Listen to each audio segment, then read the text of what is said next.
The tour is over, and it's time for some rest.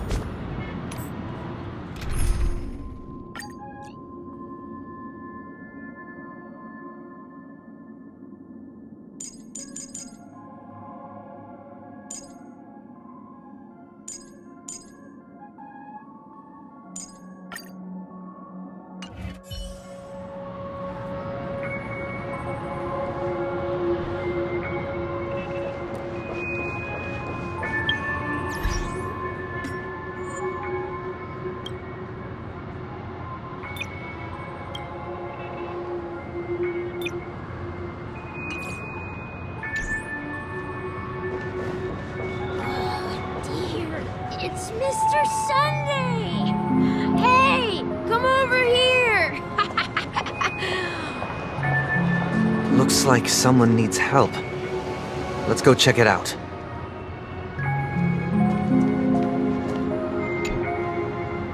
Mr. Sunday. Hey there! Okay, see the moon in the sky? It's about the size of the cap on my Soul Glad bottle. If I just reached out my hand, I could grab the moon, couldn't I? The moon? You mean the Grand Theater? Yeah. Look at me. I've been away from home for too long. I must be missing that moon. But But it's no big deal. The Grand Theater here looks much better than the moon back home. It's just magnificent. They told me not to sell everything I had just to come to Penacony.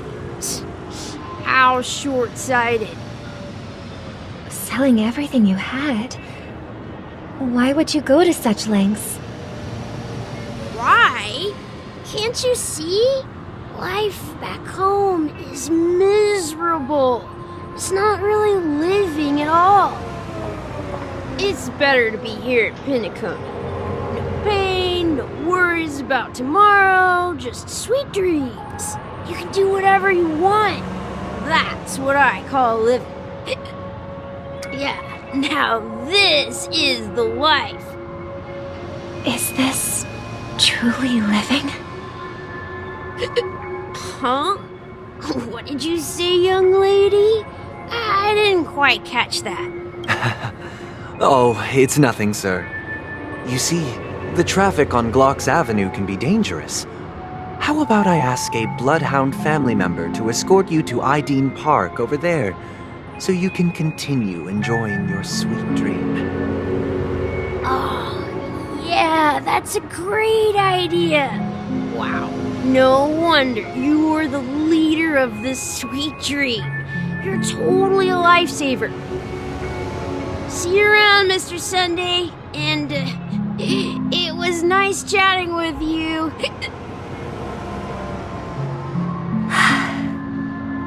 What's up, sister? This is the land of the dreams. But why do they live like this? The man we ran into, he doesn't seem happy at all. Even though sweet dreams are nice, they're just illusions. But for him, they're the only way to survive, even if it means giving up on reality. That's not really living at all. I suppose you have a point. But, in my opinion, that's how most people live their lives. Why do you say that? You think that man is not actually living, but that's not quite accurate. Even without Penacony, people create their own illusions called self-value. People believe they have a predetermined value to fulfill. Gaining value means gaining power, and those deemed worthless are seen as the weak. However, value doesn't come out of thin air, and there's a limit to it.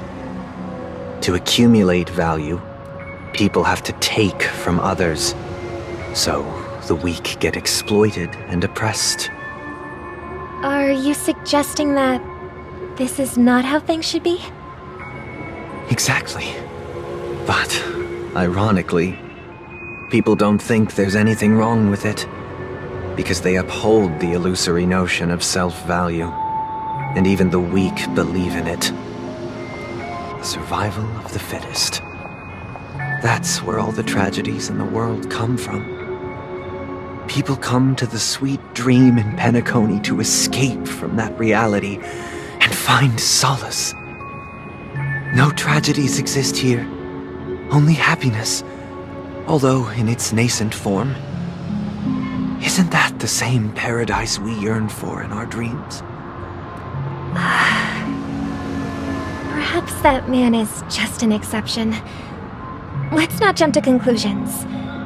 We should experience the dreamscape ourselves, just as I did at Dreamflux Reef. Yes, seeing is believing. I'll accompany you. The Dream Master hasn't shown up yet, so we have some time for a stroll.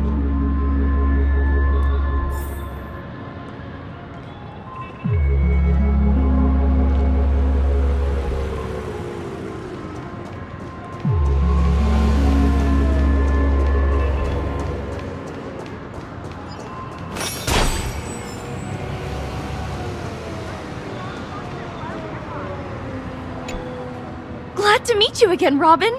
How are the preparations for the Charmony Festival coming? It's going smoothly. Thanks for making the trip to join the festival. You're too kind, Robin. It's a pleasure to have guests from all over the universe celebrating day and night. I can't stand being lonely or bored, so this jubilant dreamscape is perfect for me.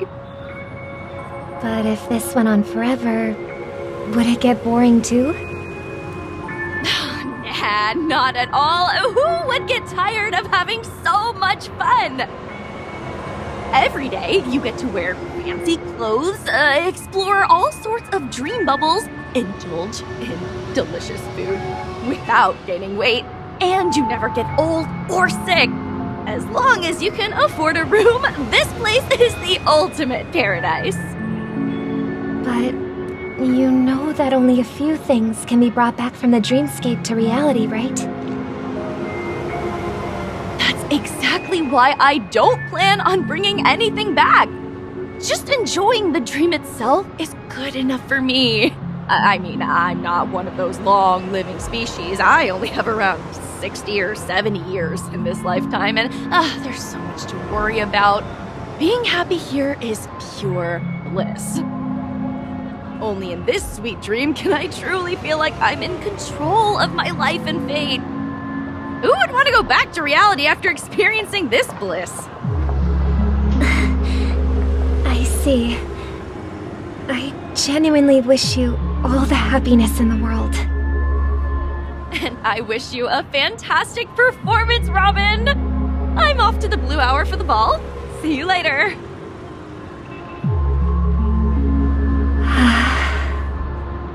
Seems like that guest's perspective didn't resonate with you either. She had a valid point. I could sense her genuine happiness. It's just that... What you're trying to say is, she thinks she's in control of her life. But in reality, she's just escaping from reality and seeking solace in this sweet dream. Once she steps out of this sanctuary, everything will be lost. Well, she did make mention of being able to afford a room. Didn't she? However, the paradise in our dreams, it doesn't have to end. No. And the paradise we yearn for shouldn't be just a fleeting dream either.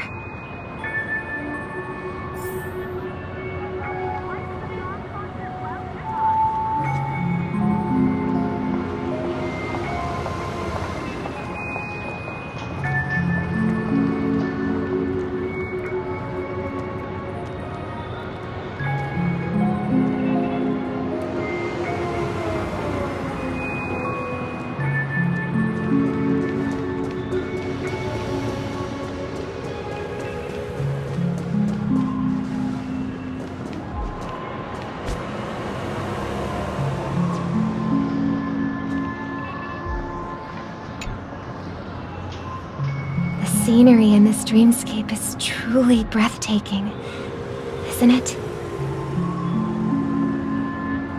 Oh, Robin. Can't believe I'm meeting you in person here. What an honor. You're right. Even though time stands still in this dreamscape, it always feels fresh. I find something new every time. A philosophical mind. I hope I'm not intruding. Oh, not at all. No. With little time left, I yearn for meaningful conversations, especially with someone as esteemed as you. Do you mind if we chat? It's my pleasure. No need to be formal. Just speak your mind. You said, with little time left. Please, forgive me for being blunt. But is that why you came to Penacony? Yeah. I was part of a war, and while escaping from the Sarkosian mothership, I got exposed to some radioactive materials.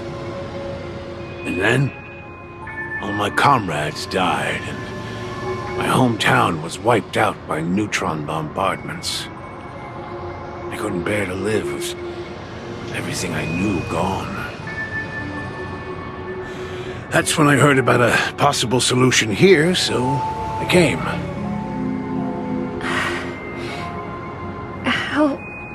heart-wrenching. I hope the family has been able to help you. They have, and I'm truly grateful for that. They provided me with a comfortable room, the most advanced life support devices in the cosmos, and a stellar team of caregivers. My physical body is now in the dream pool, sustained by life support. The me you see here is whole, rational, and no different from any other person. But I can't say the same for the me in the hotel room. My true appearance? Huh? I hope you never have to witness it, Robin. So, you'll be living forever in this dreamscape, right?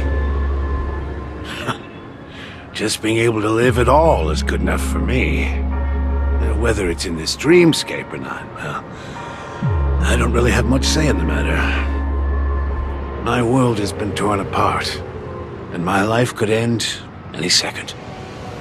So, even if this whole place is an illusion, it's still my paradise, and I'll treasure every moment I spend here.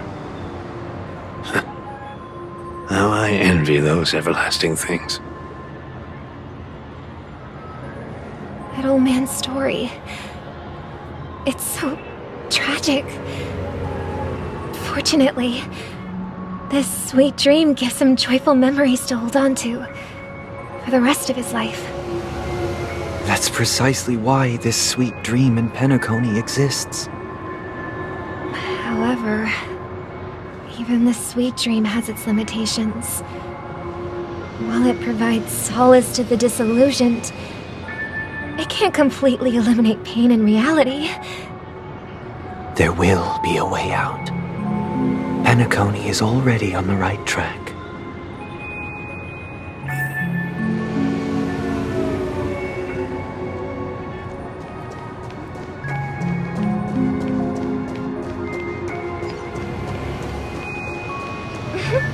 Look what we have here. A lovely young lady. Wait, is that me?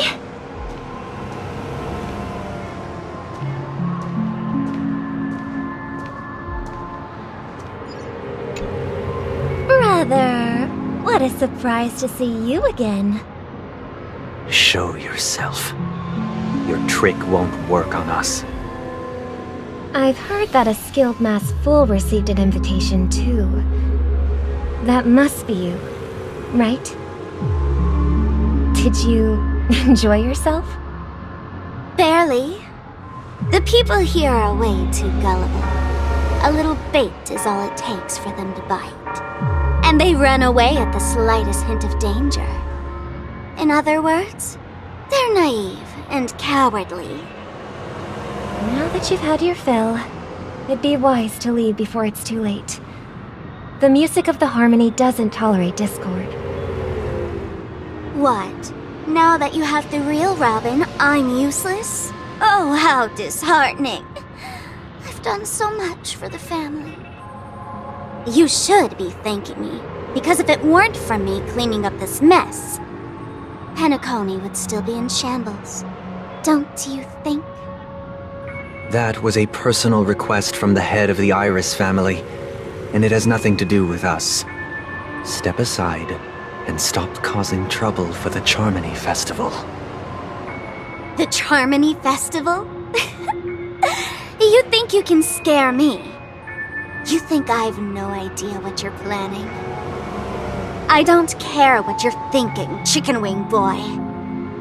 But I'm pretty sure our lovely Robin won't be appearing on stage.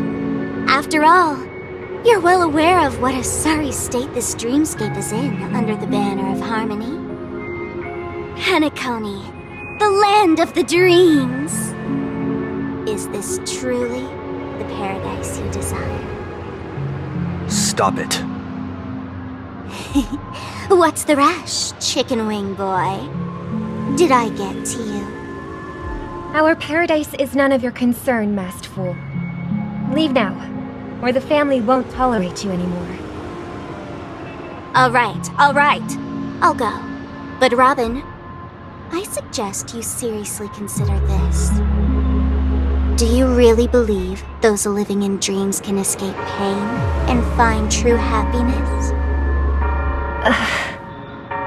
Well, I've done my part, and now I'm simply waiting for the fireworks to begin. Here, the last 2 gifts for both of you. And don't lose them. If by some unfortunate chance the Charmony Festival starts against all odds, remember to use them during the show. And it'll be thrilling. Bang! I heard a raven cawing in the distance. It seems the Dream Master will arrive soon. A day of peaceful repose. Feeling lucky.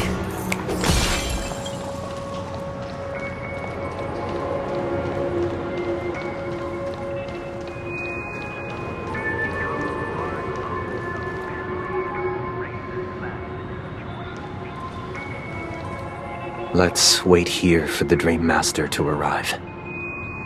Okay. By the way, brother, I heard you no longer have a sweet tooth. Back when we were kids, you used to steal my desserts. Seems like a lot has changed during my absence. What exactly happened? Well, someone has to stay awake even in this sweet dream. But that someone doesn't have to be you, or anyone in particular. You're carrying too much on your shoulders, brother. The paradise in our dreams. It shouldn't be like this. Penacony is nothing more than a dream. It can't erase the worries and pain of reality, or bring true happiness. It only offers an escape from reality. Nothing more. Remember the old man we met earlier? Without this dream, he might have completely lost himself. That might be true, but even without Penacony, he could have chosen another path. As far as I know, the Intelligentsia Guild has been promoting their rehabilitation techniques for a long time now. That path may have been more ordinary and challenging, but now he's in a comatose state, and the sweet dream has become sort of end-of-life care. His fate is sealed. Is Penacony granting these people a future? Or is it taking it away from them? Well, don't forget this. Not everyone really has a future. The future for humanity is like the sky for birds. People mistakenly believe that flight is inherent to birds because they've never witnessed those birds crashing to their death. Do you remember how we took in that little Charmony dove when we were young? Yeah, we took care of it. Provided food and water, groomed its feathers. And later, when I decided to leave Penacony, I opened the cage and set it free. Well, I didn't mention what happened to it in my letters because I didn't want to upset you. Shortly after you left, it crashed to its death right in front of your window. I had surmised as much. I knew you wouldn't have avoided mentioning the bird for no reason. Despite that unfortunate outcome, I still believe it was the right decision. Birds aren't meant to spend their lives in cages. They belong in the sky, even if they can't fly. But here's the thing. If there are birds in this world that can never fly, can we really assert that they belong in the sky? Are you implying that the same goes for humans too? Let's take the Astral Express as an example. The Nameless made tremendous efforts to bridge worlds, gaining fame across the universe. However, Only a few extraordinary individuals can endure such a perilous journey. That's because the pursuit of the Trailblaze exceeds the capabilities of ordinary humans. Otherwise, why would this path be filled with broken rails, an abandoned express, and even a fallen Eon? That's just sophistry. If that were true, then only the powerful would have the right to determine the future. Unfortunately, that's exactly what happens. Another name for the future is self-value. While this world has its fair share of heroes who inspire people and garner admiration for their heroic deeds, the majority of ordinary people will never become heroes in their lifetime. Some are born weak and vulnerable. Some find themselves trapped in unfortunate circumstances. Some fall victim to malice and cowardice. When it comes to survival, everyone is equal. And the weak can only watch as their value gets constantly diminished by external forces. That's why we should care for the weak and support them as if their suffering were our own. That's what the Odes of Harmony have always taught us. While the Harmony holds noble aspirations, the strong will always be strong, and the weak will always be weak. Even in this carefree dream. Human nature contains greatness, but it also harbors inherent weaknesses that can't be eradicated. In the end, if people can't even secure their own survival, they won't care about the illusory future of equality. As long as the law of survival of the fittest prevails, there will always be fledglings crashing to their death. But if people don't live for the future, do they merely exist for survival? If even you, my brother, don't believe that the Harmony will save the weak, then which Eon can make our dreams come true?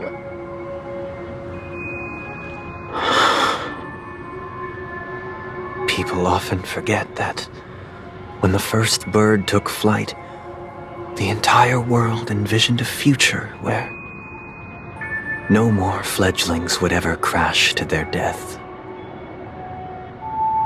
Are you reading, sister? What are you reading? Mr. Gopherwood gave me a picture book. It's about the story of the harmonic strings.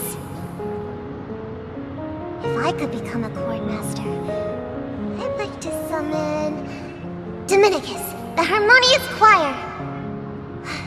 I want to sing with everyone and spread our wishes so that all can feel happiness and joy. I see. Then, I would summon the harmonious choir too. Don't you have a wish of your own, brother? Of course I do. It's just that it includes your wish and everyone else's. I long for a true paradise where everyone can find peace. Then, let's build a stage there and invite everyone to our performance so that both our wishes come true through the power of the harmonious choir. It's a deal then. Yeah, it's a deal. But how can I become a chord master? Maybe you will have to become a star first.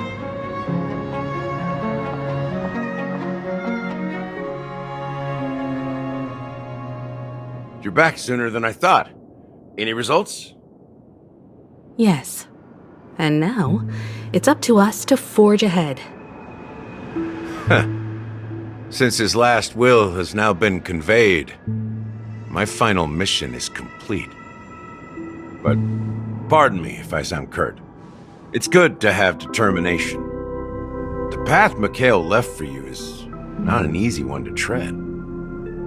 Why else would he have chosen to sleep in solitude, staking everything on some nameless in the future? But you have the numbers, and in numbers comes strength. So that might just delay your inevitable a little more. Got any more encouraging words? As I see it, relying on Welt's negotiations alone is far from enough. Regardless of whether the other party will be compliant, negotiating simply allows us to meet them as equals and won't grant us an upper hand. Penacony is our rival's home turf, and we already have very few chips left to play with. Rather than idly sit around while the family's got us blocked off, an offensive approach might be a wiser course of action. We're more familiar with the Stellaron's properties than most, and since it's the key to stabilizing the sweet dream, it's vital to the family's interests. By attacking their core interests, they're bound to retaliate hastily. And as the saying goes, haste makes waste. That's right. As long as we pose a threat to the Stellaron, either with words or otherwise, we have a chance at gaining the upper hand. But the problem is, on the eve of the Charmony Festival opening, how exactly are we going to get close to the theater?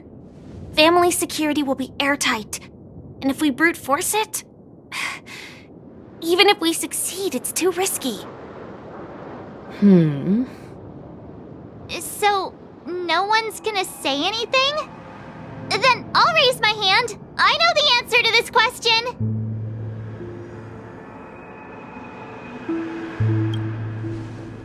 Why are you speaking like the General of the Law Fu?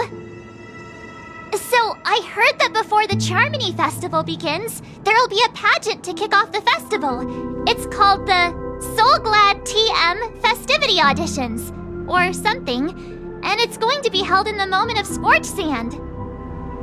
As long as we clinch the top spot, we'll be able to attain the title of Festive Superstar, and be able to personally bask in the graces of Miss Robin. Not that that's important. What's crucial is that we can enter the Grand Theater before the audience arrives. So, how do we go about participating in these festivity auditions?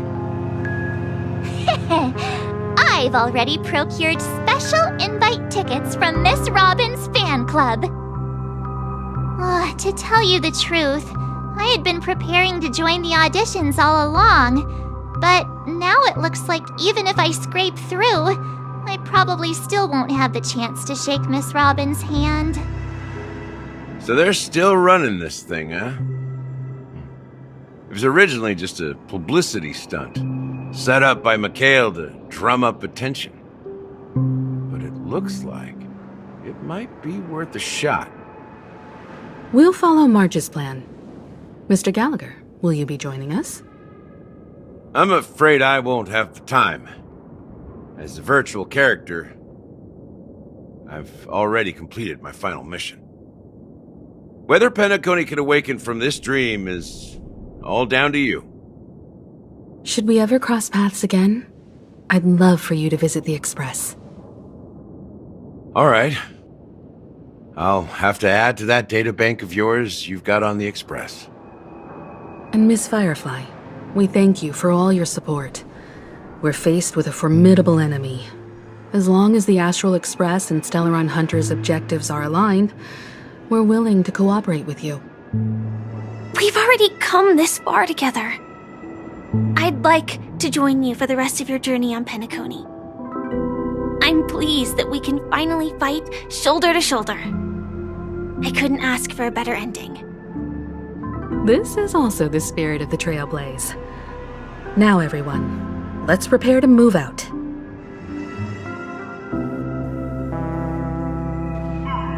Ladies and gentlemen, welcome to Scorch Sand Hall. This is where challengers thrive and dream chasers shine, all under the watchful eye of the entire universe. If you have ambition, dreams, and the drive, dear friend, the next superstar of Penacony's Charmony Festival could be you. they've really outdone themselves. Oh, I'm starting to get excited.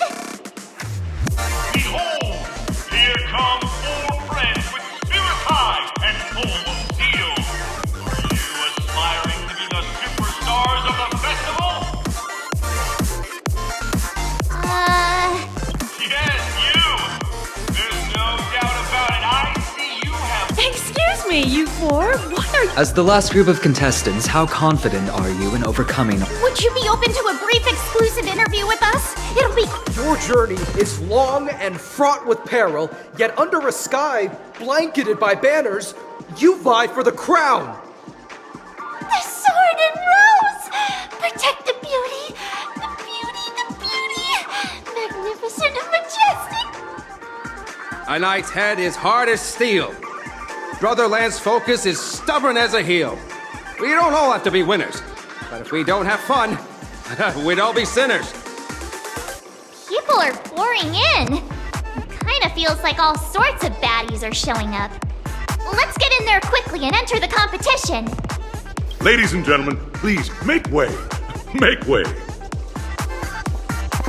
Coming towards us now is one of Penacony's top 10 wealthiest tycoons and the soul-glad business empire's founder, Mr. Ideed. Allow me to introduce myself. I'm the director of Soulglad's factory, Ideen Lida. My 4 friends, introduce yourselves to the audience across the cosmos. Hello, everybody. I'm Himiko, a nameless from the Astral Express, and these are my companions. Don't you guys need to hide your identities? I can't hide it anyways. Penacony is plastered with our posters. And because the Astral Express is so well known, the family won't dare to make any rash moves.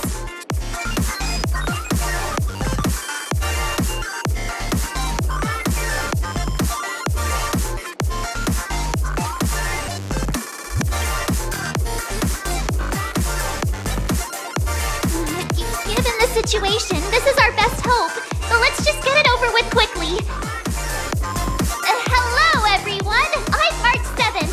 I'm an ordinary girl who loves adventures. Hello, everyone. I'm Firefly. I am also an ordinary girl who enjoys adventures. So it's a bunch of nameless guests. This final face-off is bound to be spectacular. Time is precious. My 4 friends, come with me. Grab a bottle of soul.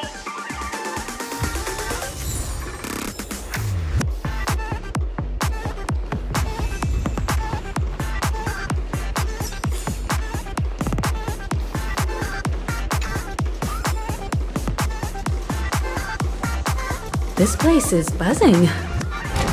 That's right. This venue is a miniature representation of that time known as the era filled with boundless possibilities.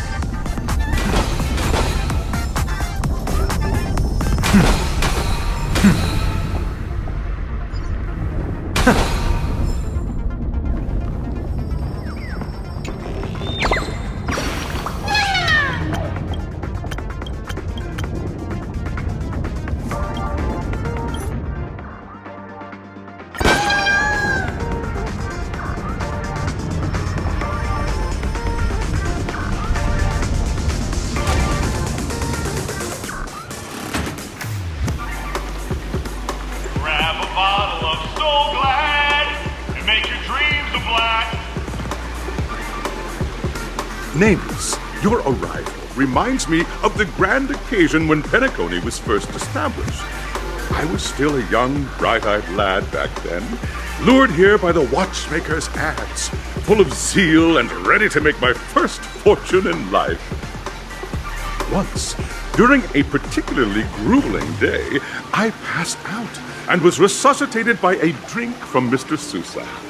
That sweet taste has since been etched in my mind, and that was what drove me to create the Soul Glad that we all know and love today. The dream-chasing era was truly a wondrous time. Oh, I miss those days, and the watchmaker. Scorched Sand Hall is my homage to that time of boundless possibilities. I wholeheartedly hope you make it to the finish and emerge as the next superstars of Penacony. Now then.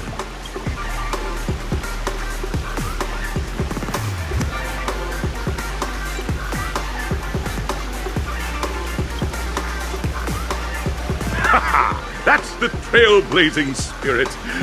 How about you, Miss March? Hello, everyone! Next up, get ready for the Mega March 7th Adventure, where I'm going to break the speedrun world record! Trailblazing into the uncharted and challenging the limits. That's Miss March 7th for you. How about Miss Firefly? I hope that by the end of this journey, everyone will have achieved the outcome that they hope for. Ah, a wonderful wish! Miss Himiko, what are you expecting from your team? Safety first, everyone. Simple words, but full of warmth. Waiting for you are 3 stages, each connected to that era. The first 2 stages offer 2 distinct paths to choose from, with unique challenges on each route. And in the last stage, you will face off against a champion who has defended the title to this very day. A beloved contender whose noble virtues are unrivaled. Those are the rules. Simple. Everyone clear? Now, I hereby announce that the 33rd Scorched Sand Festival of the 20th season, sponsored by Soul Glad Enterprises, has started.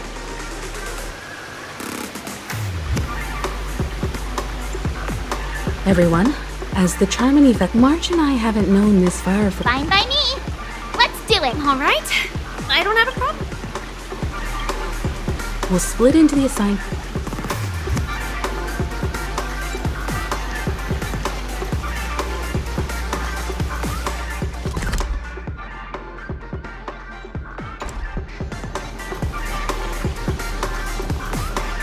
Welcome to the first stage of Soul Glad Enterprises' 33rd Scorched Sand Festival of the 20th season, Dream Play Fantasia! In this stage, you can choose between 2 challenges, the School of Acting or School of Action. In the School of Acting challenge, you have to complete 3 performances from 3 scripts and move the panel judges. In the School of Action challenge, you have to defeat 3 groups of enemies convincingly and reach the end. Now, make your choice.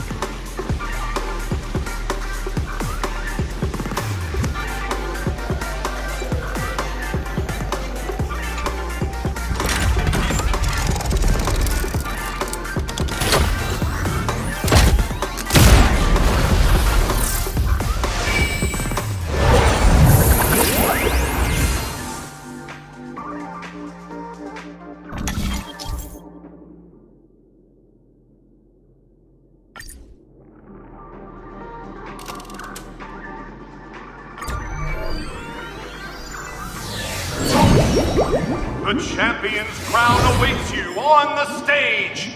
Welcome to the Arena of Action Stars. Competitors, allow me to introduce the rules of this challenge to you. There are a total of 3 stages up ahead, each with their own challenges. The enemies you will contend against are antagonists from the film Once Upon a Time in Dreams. Defeat them swiftly and decisively to set a new record. It's worth mentioning that the fastest time for this stage was achieved by a contestant with fiery red hair. Astoundingly, he overcame all enemies across the 3 stages in only 5 minutes. Time is of the essence. Let's make this quick.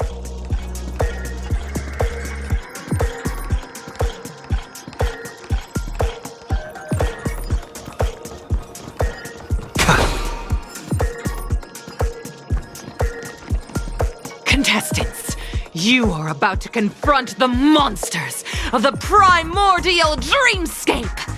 During this period, Penacony has dream chasers who've come to... Guide with the rainbow bridge. May this dispel the gloom, restore the skies. Trust me, this is a guaranteed win. So may the win. Trust me, this is a guaranteed win.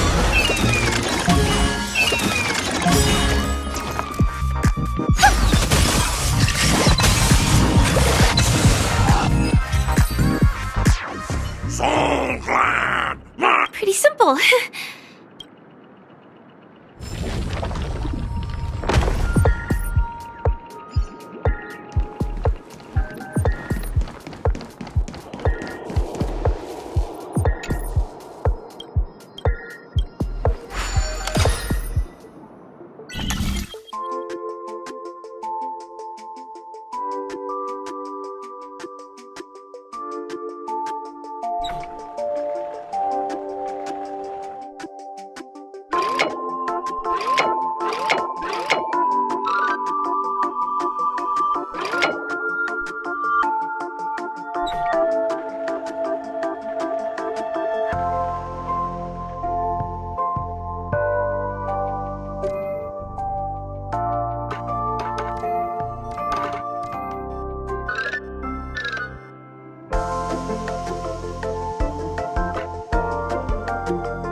A day of peaceful repose.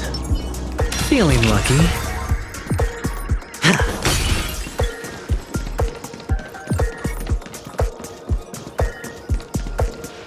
Congratulations on becoming the first group of dream chasers! Just as you're about... Why? Because this is so... Isn't this just practice? To safeguard! They're lost. May this dispel the gloom, restore the skies. I can't thank you enough. Have some sunshine.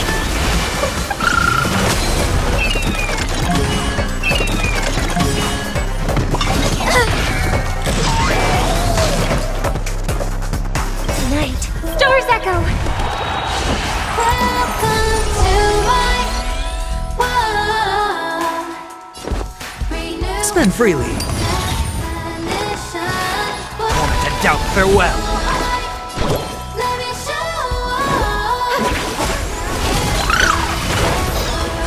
Don't be rash.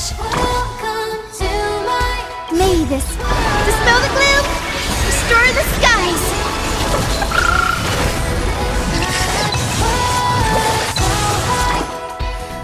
So may the wind.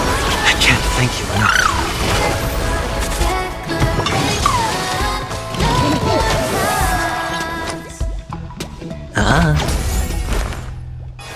Serenity is before me. Guide with the rainbow. some sunshine! Trust me, this is a guaranteed win. The world kisses me.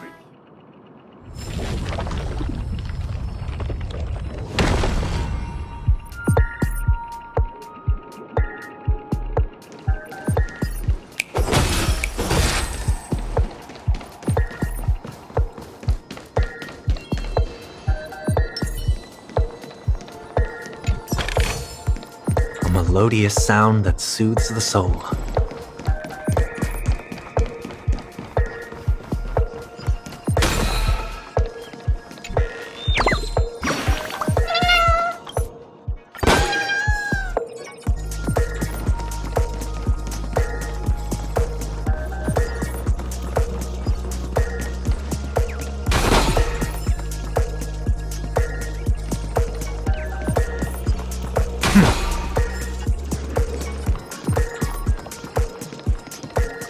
Congratulations to our two, no matter how... None will Oh, dinosaur! Grab a bottle of... They're lost. Harmony and unison. May this faint dispel the gloom, destroy the sky. Trust me, this is a guaranteed win. The dice have been cast. Bust. Or maybe I'll take it all!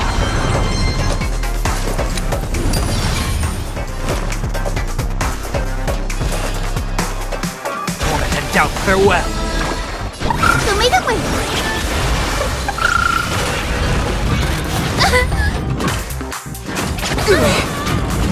All in.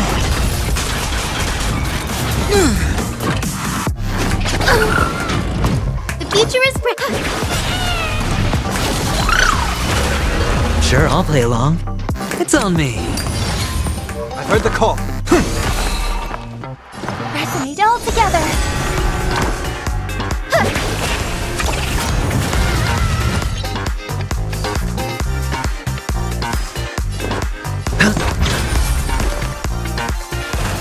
Serenity is before me. Harmony and unison. Guide the rainbow bridge.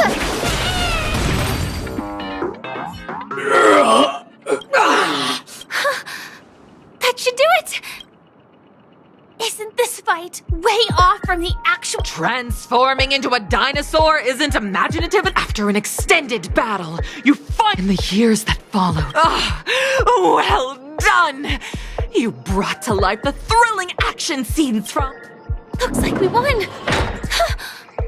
Let's hurry up and get to the next stage.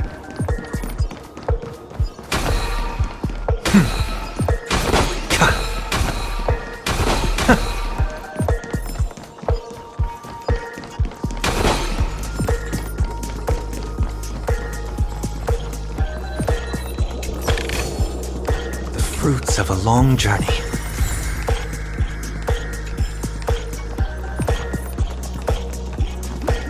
Congrats to both of you for clearing. Look at the time! You finished much faster than that red-haired contestant. That red-haired contestant.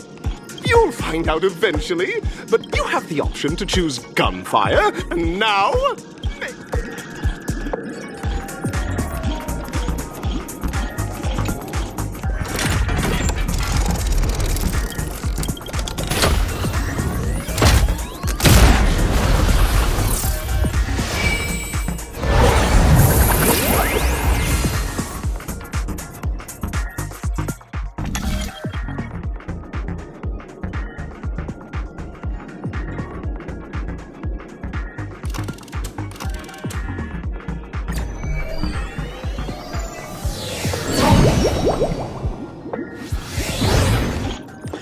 Dear friends, welcome to the... It's said that the watchmaker dreamed up the idea of Clocky when he was like a skilled pilot. He steered them towards the right path.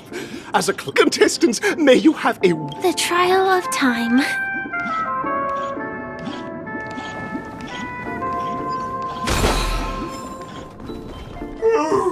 Am I just a failed experiment? That statue. Did it just speak?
a melodious sound that soothes the soul.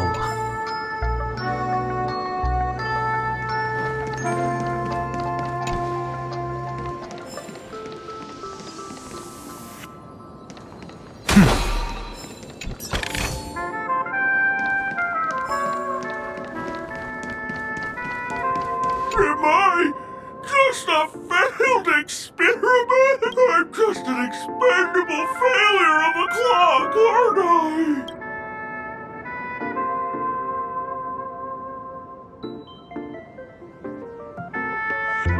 Hey, you guys are just... See? I'm just empty inside. Tick-tock! It's time for me to make an appearance! Clocky? In Dreamville, Clocky is everywhere and can do... I can't believe it's... You see, we're all clocks. We're family. I want to help you be happy! Tell your pal Clocky what's troubling you. I came across a startling revelation yesterday. Please, just leave me be, Clocky. Oh dear. Seeing it like this is utterly heart-wrenching. But fear not. We're here to help it rediscover the missing parts of its inner self and guide it out of despair. Don't worry, man. Over here, my friends! Better use that hamster ball night speed! A day of peaceful repose. Feeling lucky.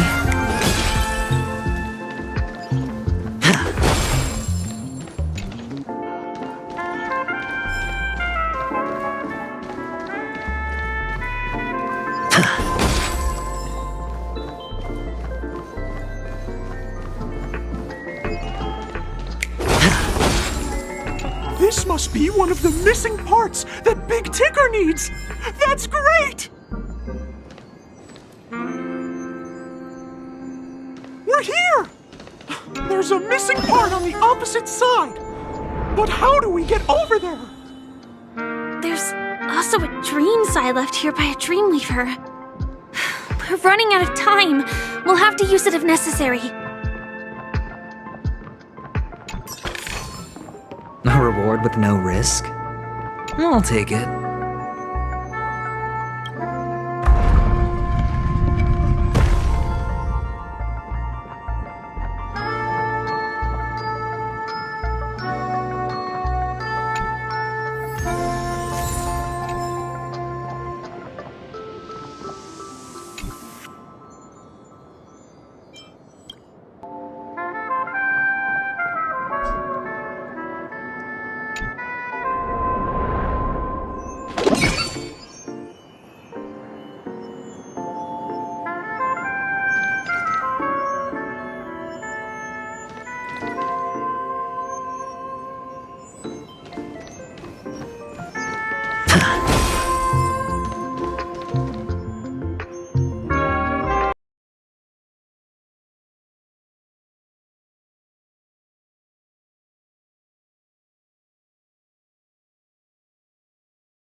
Show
begins. Vital reform.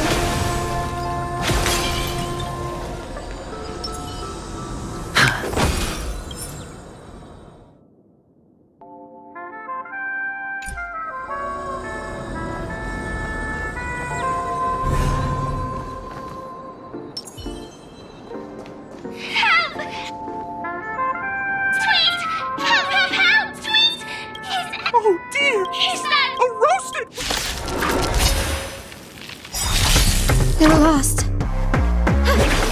I hope for an end to strife in the world. Tonight, stars echo.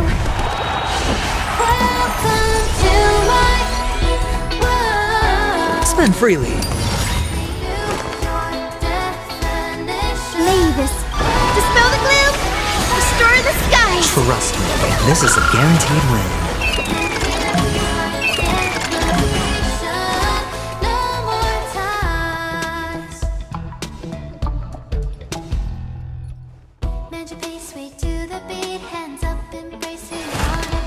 Doubt farewell.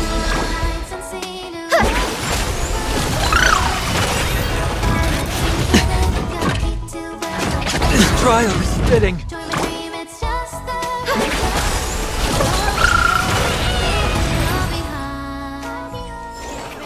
May you find peace in song.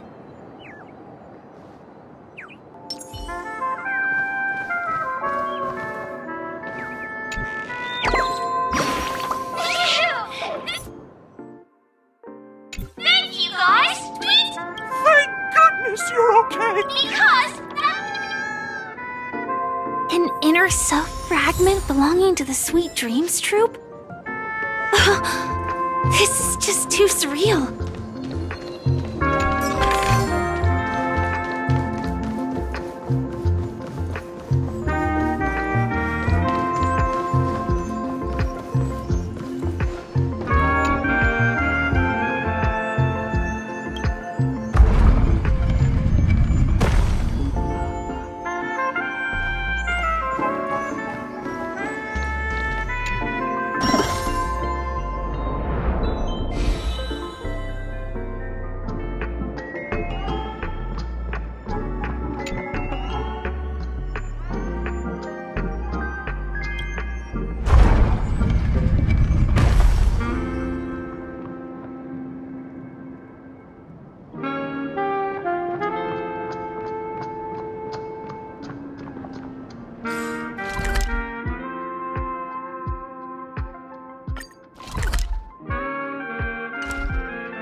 A reward with no risk?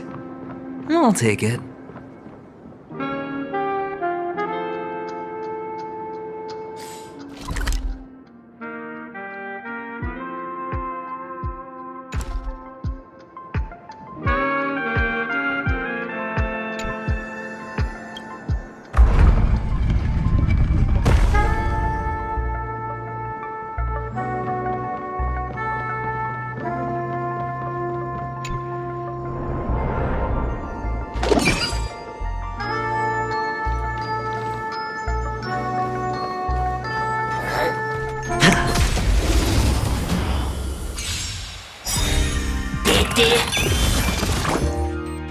Mavis, dispel the gloom, restore the skies. I can't thank you enough. Show me the way.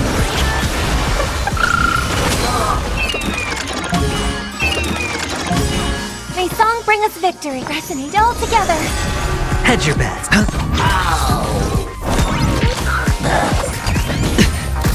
The future is great.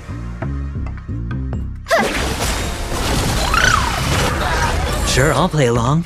Spend freely. I've heard serenity is before me. Have some sunshine. Thank you. My throat is feeling much better. I hope for an end to strife in the world.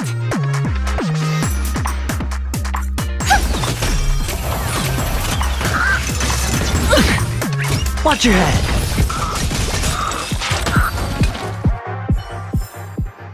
As if victory were ever in doubt.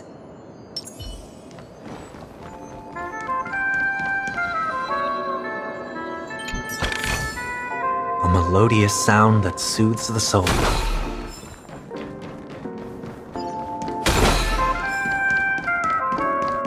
We've gathered all the missing parts. Let's hurry back. We don't want to keep Big Ticker waiting.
The path of Enigmata often leads to unease. It's better to unveil it.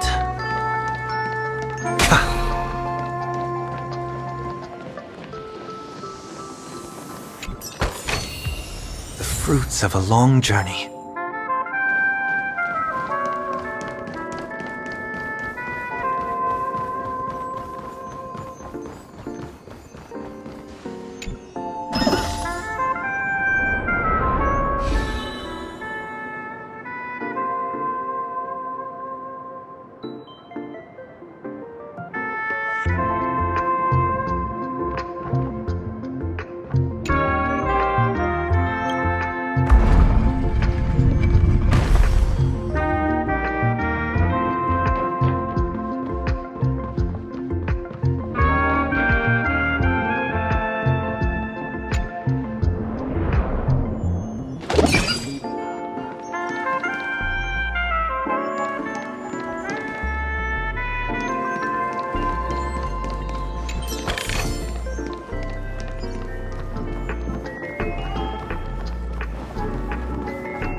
Trust me, May the this is a Dispel guaranteed the win. gloom! Restore the skies! May song bring us victory. Resonate all together. Spend freely. I'll overcome the thorn.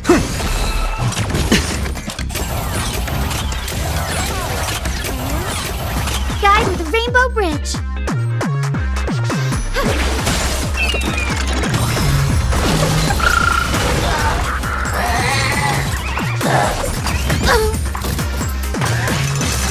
No dirty trick. All in.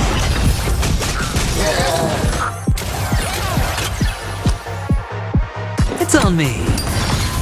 I've heard the call. Serenity is before me. So may the way.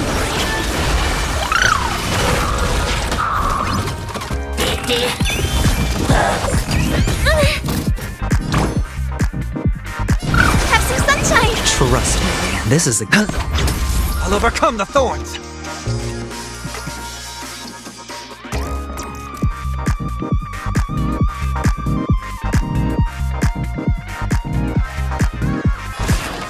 Torment and doubt, farewell.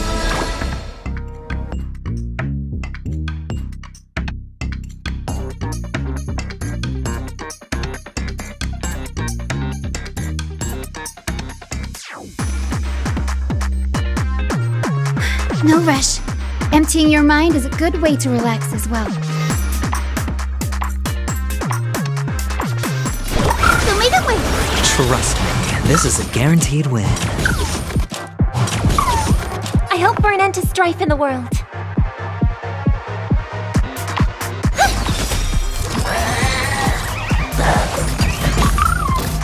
Watch your head. It's of no consequence.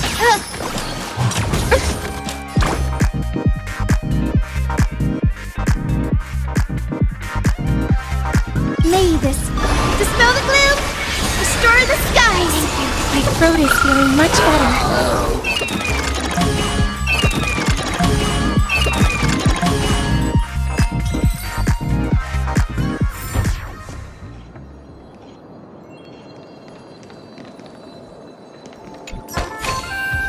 The fruits of a long journey.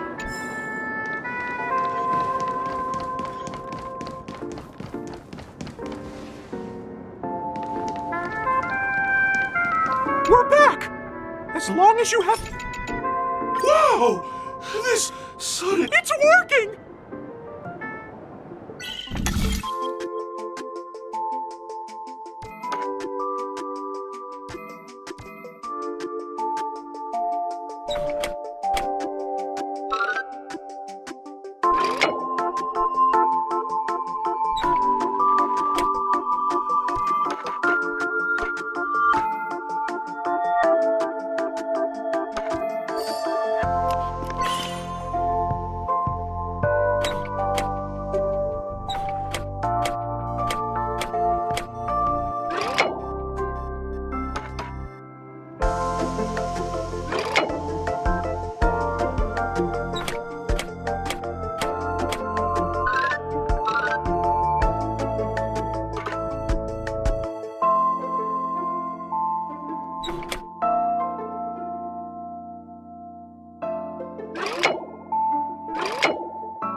going on in here?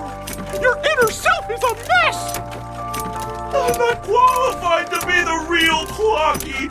Just give up, Clocky! No!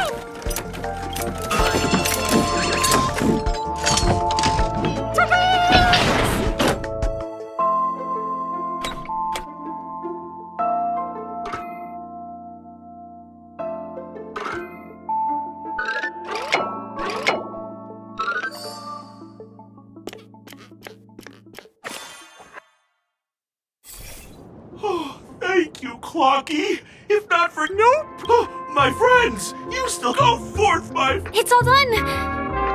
Victory's in sight! Let's head to the final stage.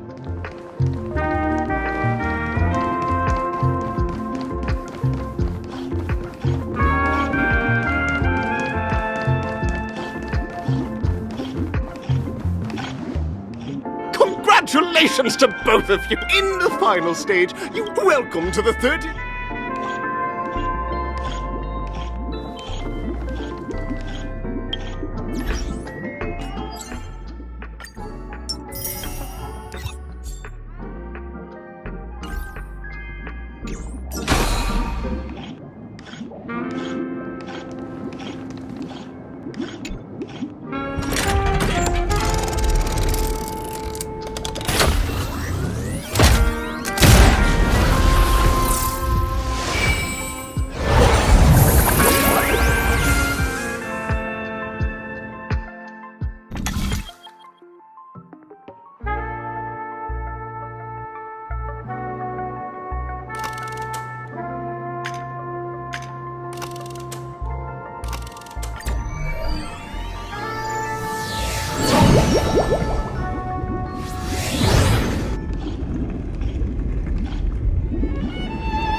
A day of peaceful repose. Feeling lucky. No way, I think I just saw someone. Someone extraordinary.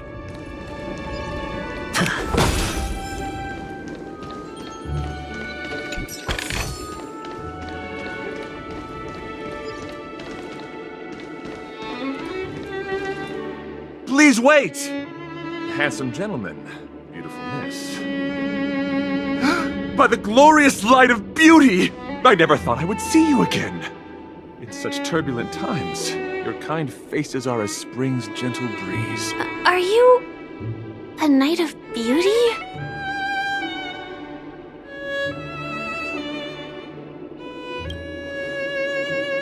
You've already heard of my humble title elsewhere? I am deeply honored. Upon hearing of the impending festivities, I commanded the one and only to bring me to Penacony with full haste. Fortunately, the mini-rabbit mech pilot, stray cat duelist, galactic ninja, and quad-drive Intellitron, along with 32 other souls in distress, all emerged from their predicaments safe and sound. I then led them all here to revel in the harmony with the countless other splendid beings.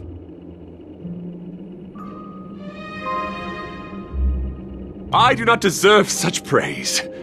Unfortunately, that dashing IPC ambassador, whose radiance matches that of a beautiful peacock, remains in a woeful state.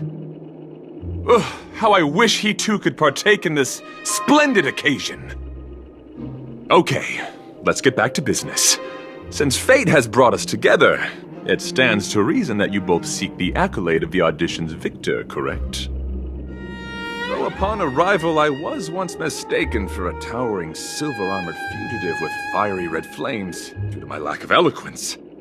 It matters not, for all these trials stem from the land of the dream's beauty. What matters is that I now stand before you. Our paths have crossed. I, Argenti of the Knights of Beauty, am humbly requesting a battle with you both, in the name of the Code of Chivalry. If I am fortunate enough to emerge victorious, kindly grant me passage to the Crown of Victory. And Idrilla, the beauty, is the most peerless beauty of them all. Dear friends, please ready yourselves for this trial set forth by the beauty. The dice have been bust. Or maybe I'll take it all! Rise to the challenge! Dispel the gloom! Restore the skies! I can't thank you enough. Spend freely. I've heard the call. Serenity is before me. Have some sunshine! Behold, this symbol of purity. The future is bright. So may the win! Trust me, this is a guaranteed win. Flesh wound. Hedge your bets. It's on me. Your convictions, my friends, are indeed on fire. It's a pity. The laurels of victory belong to a driller. Restore the skies!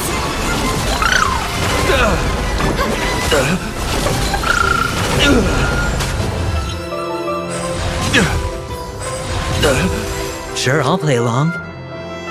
Spend freely. Let's sign yours. All in. Kinda tickles. Put forth all your might. Watch your head. Have some sunshine! Trust me, this is a guaranteed win. I hope for an end to... Hedge your bets. The flesh will overcome the thorns. Torment and doubt farewell. Rise to the challenge. Put forth all your might. All in. That's enough. I have come to grasp the sincerity of your cause. I yield. Beautiful! Truly a captivating contest. It is through you that I realized to uphold the honor of a driller, I must further hone my skills. What a beautiful lesson indeed! Go forth, my dear friend, beautiful miss. The audition's crown is yours to claim. I shall remain here, gazing from afar as you bask in the limelight, joining the audience in offering you the most heartfelt cheers and applause.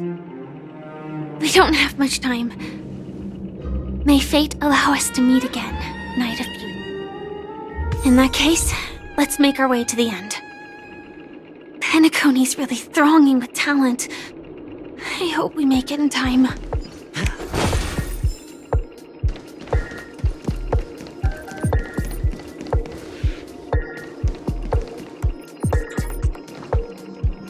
Go forth.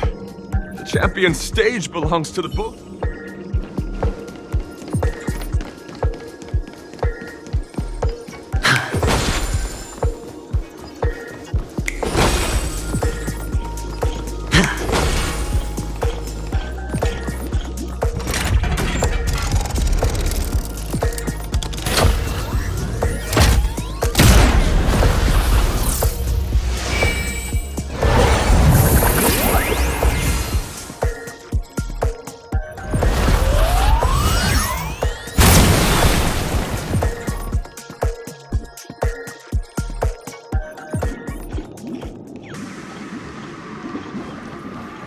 Congratulations to the Galactic Baseballer and Firefly on becoming this Scorched Sand Festival champions!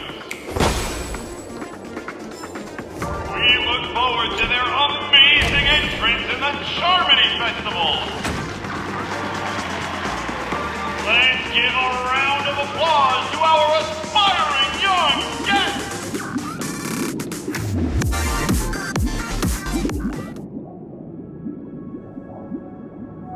Congratulations to the both of you on becoming the festive superstars of this year's Charmony Festival.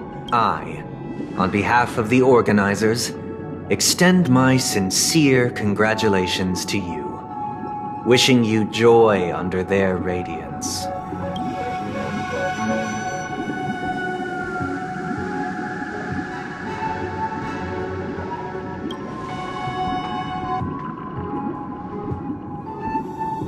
As previously promised, my sister, Mr. Yang, and I have met with the Dream Master. We delved into the truth about Penacony and its Stellaron, and have come to a consensus.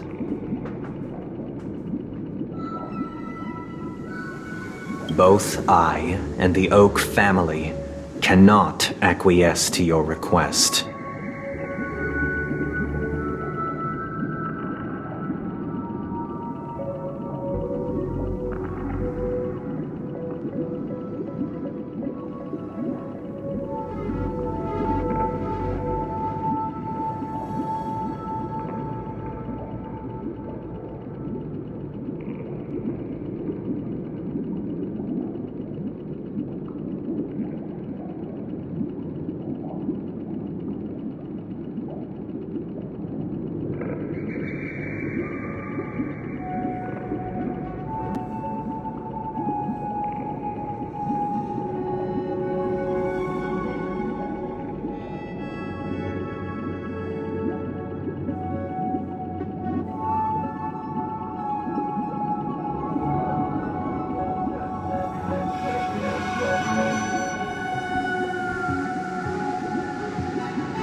As expected.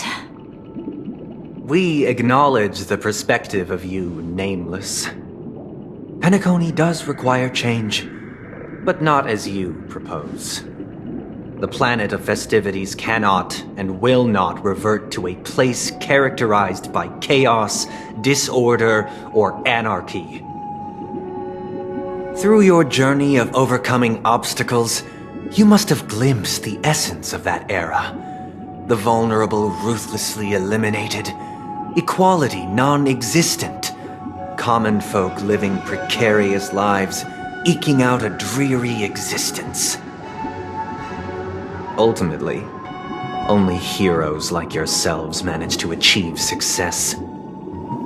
But I would dare ask, if you did not possess the special status of having a Stellaron, and you were but an anonymous and frail member among the masses, which Penacony would you prefer? A dystopia for the survival of the fittest, or a sweet dream paradise for all?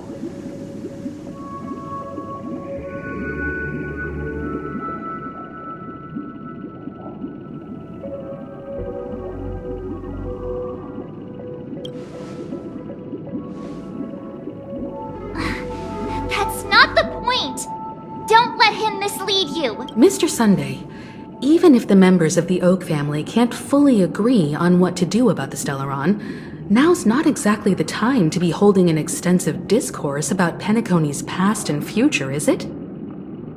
The Stellaron issue concerns the life and death of everyone on Penacony. If anyone has a better suggestion, the crew is more than willing to listen. Also, it'd be best to tell us the ins and outs of that meeting. This way, we'll at least know what Welt and Ms. Robin are dealing with, and the reason why they failed to make our appointment. Ah, Navigator. That is precisely my intention. With all present, let's begin by discussing the details of that meeting. Let's talk about our tribulations and choices, our ideals and beliefs, and our final course of action. The only path to take.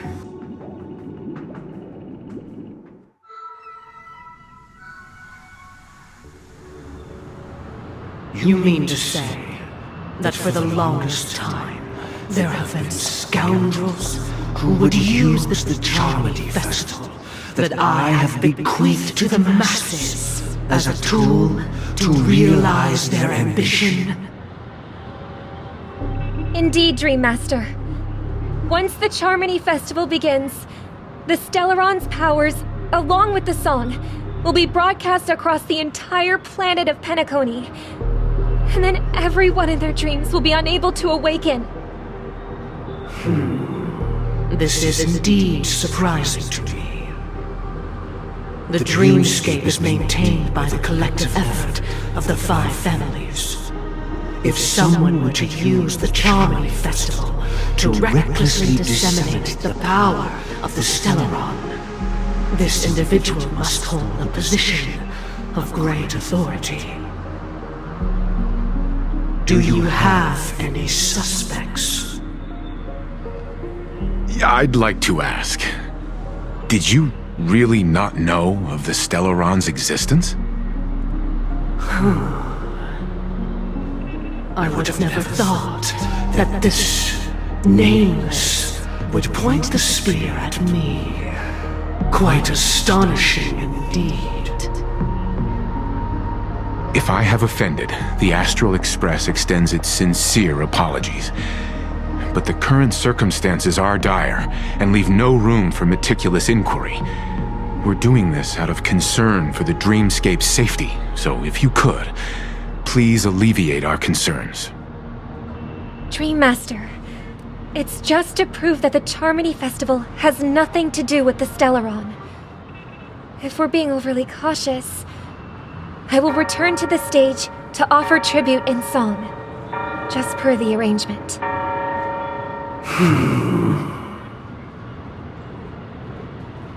Sunday, Robin.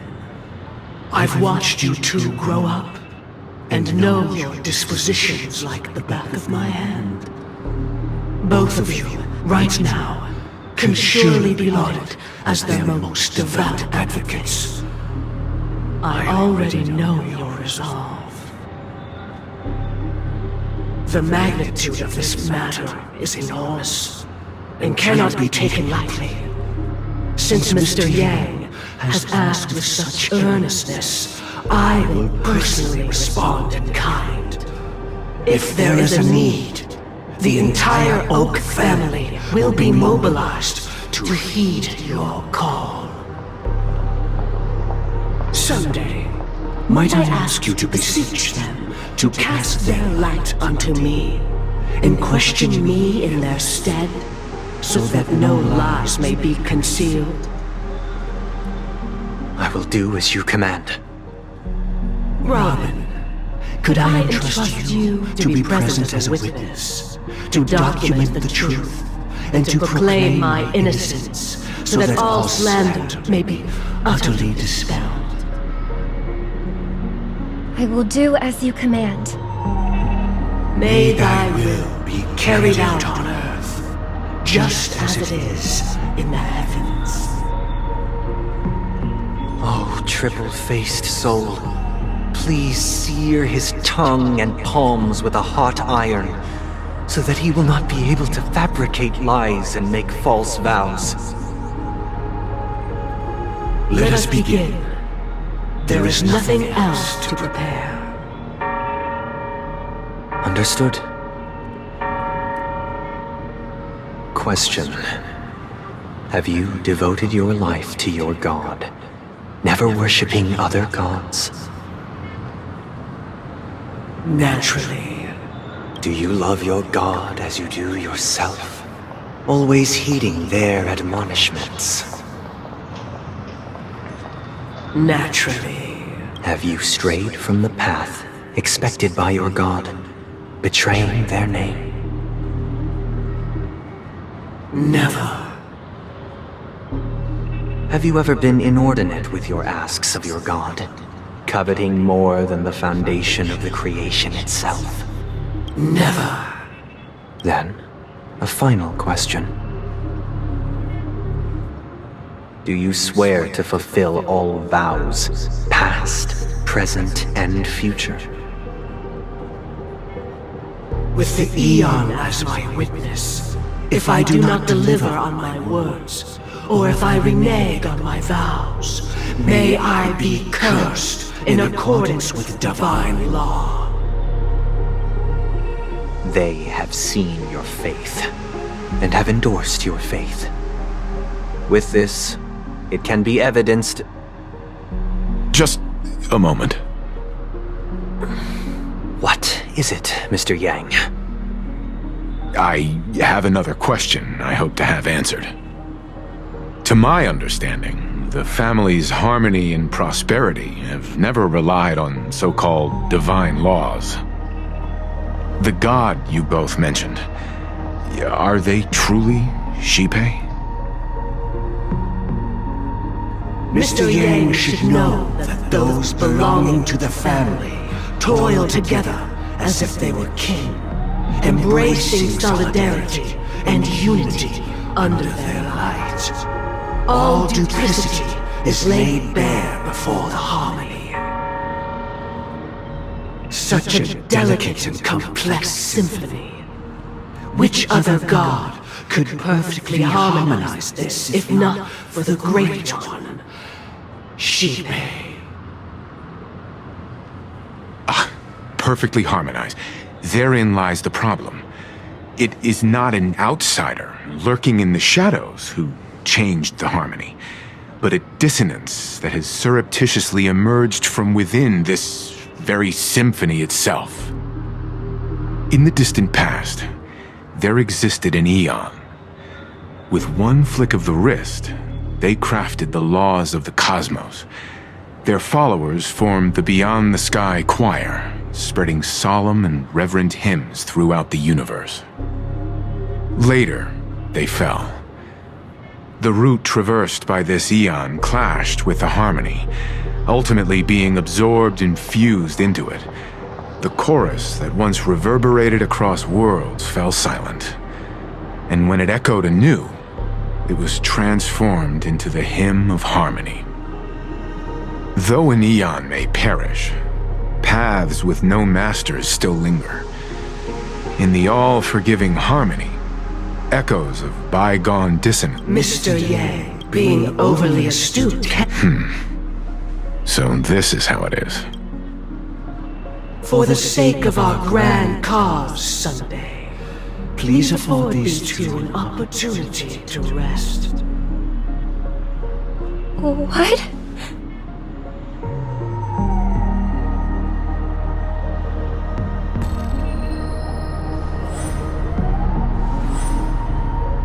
Sorry, Robin. It's just you. I did not wish for you to know this. It's a pity that things have turned out this way. So, this is the true reason I can't sing?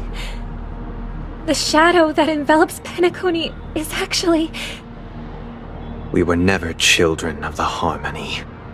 Our ideal paradise could not have been crafted by Xipe. True bliss can only be guaranteed by the one who transcends the many. Within the foundation of law, humanity establishes civilization, and through harmony, we obtain order. Unbelievable. To think that there would be remnants of the Order on Penacony.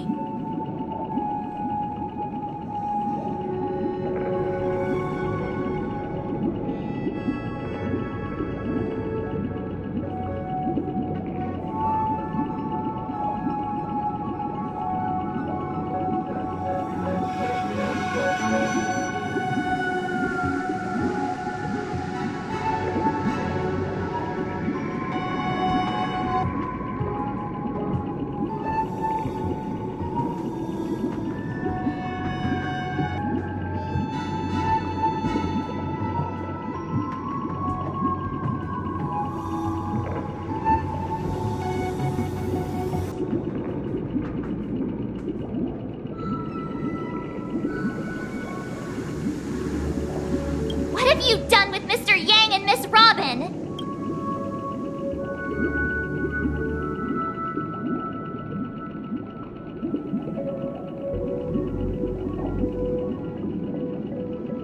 Don't worry.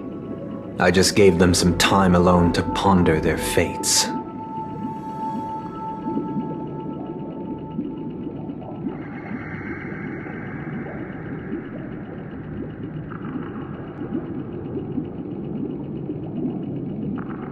You should know that these actions make you an enemy of the Astral Express.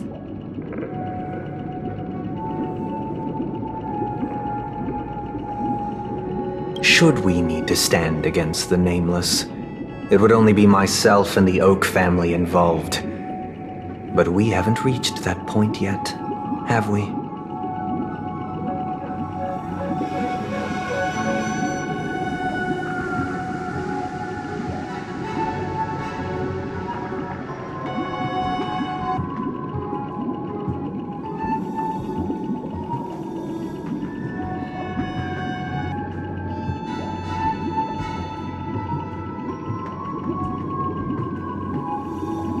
Your efforts for the justice of Penacony are evident to everyone, and have been widely observed. Smart kid. You're just as sharp as the other one. If it is the order that drove you to imprison Welt and Robin, and you're using them to coerce our compliance, then there'll be no point in entertaining any type of discussion. You're mistaken, Miss Himiko. They are in very safe hands, and just as the family has always proclaimed, no one can be harmed in the dreamscape, least of all in the beautiful new world belonging to the Order. Penacony and the entire universe have witnessed far too much innocent bloodshed.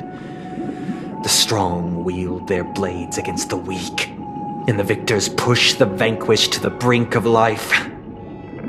Natural selection. The world abides by this principle, establishing the well-being of humanity atop the corpses of the downtrodden. Only we, or rather, I, possess the power to put an end to this farce. So you've decided to resurrect a dead Eon?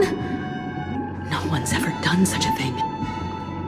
If Miss Himiko is interested, let's draw back the veil and speak candidly. I've always firmly believed that people can understand one another through peaceful means.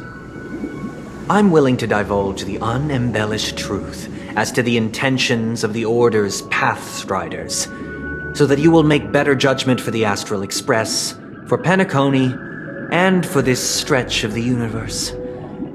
Words can hardly do justice to the beauty of that ideal.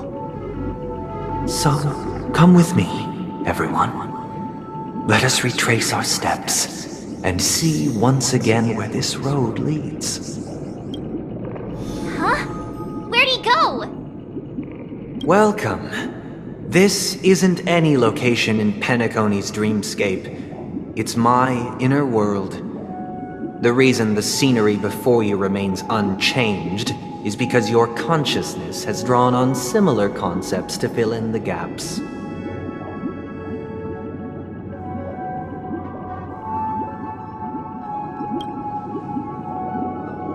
That means...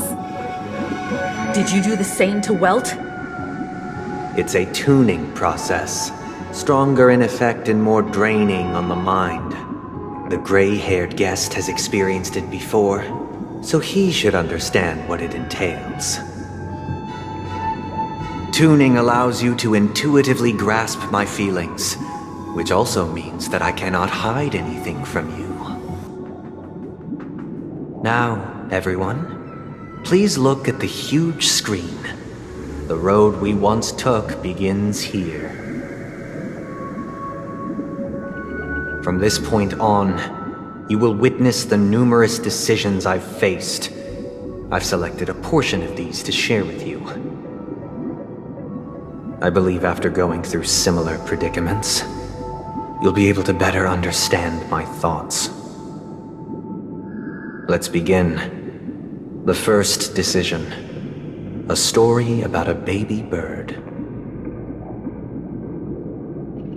This story happened when Robin and I were very young.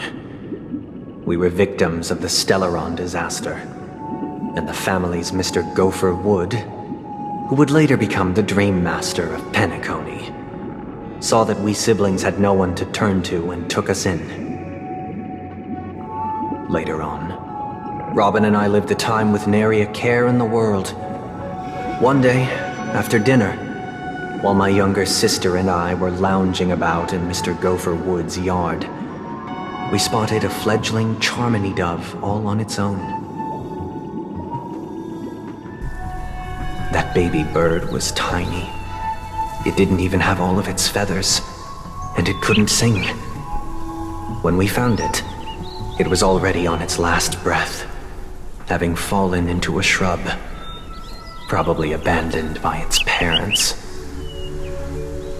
We decided to build a nest for it right there and then.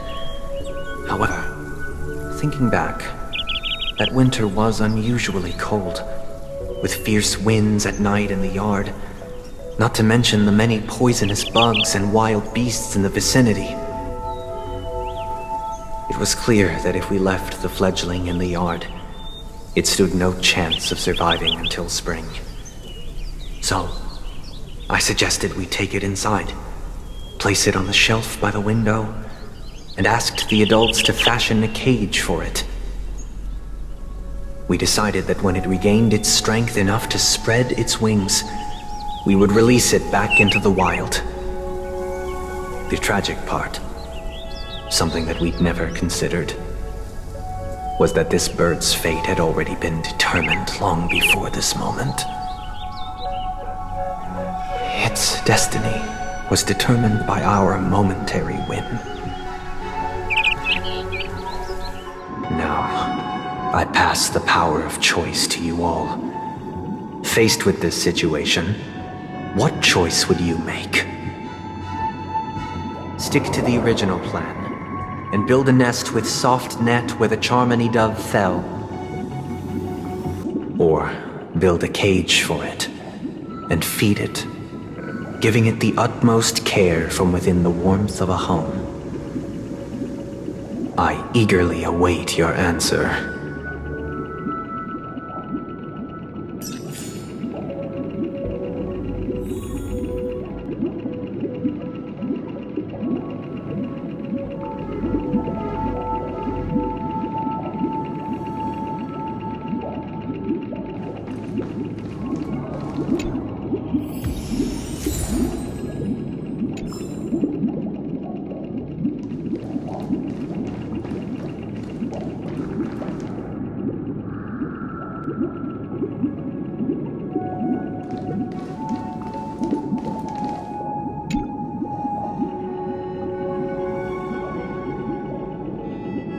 Interesting. Since you've made up your mind, allow me to reveal what fate this choice will bring to the fledgling.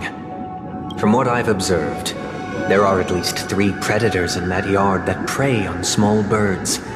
The Vasical scorpion, Asdana wolverine, and the Huntington winged snake. Even if they shy away from humans, these animals are still near apex predators in a fenced location like a yard. In such a location, only one fate awaits that little Charmony dove. A painful... As for the choice you made, I am deeply sorry. Now, let us advance to the second decision. This time, it's the story of a dream chaser. This story happened when I was appointed as Bronze Melodia, a position exclusive to the Oak family, charged with listening to the problems and vexations of Dreamscape residents, and providing them with the relevant guidance. It was during that period that I had the opportunity to hear voices from all corners of the Dreamscape. Joy, sorrow, arrogance, regret. The complex tapestry of human nature that formed the world, and I was fortunate to catch a glimpse of it. He was a dream chaser, and an illegal stowaway. Just like the rest of them, He came to Penacony in search of a better life, except that, to most people, the price he paid, I suppose you could say it was everything.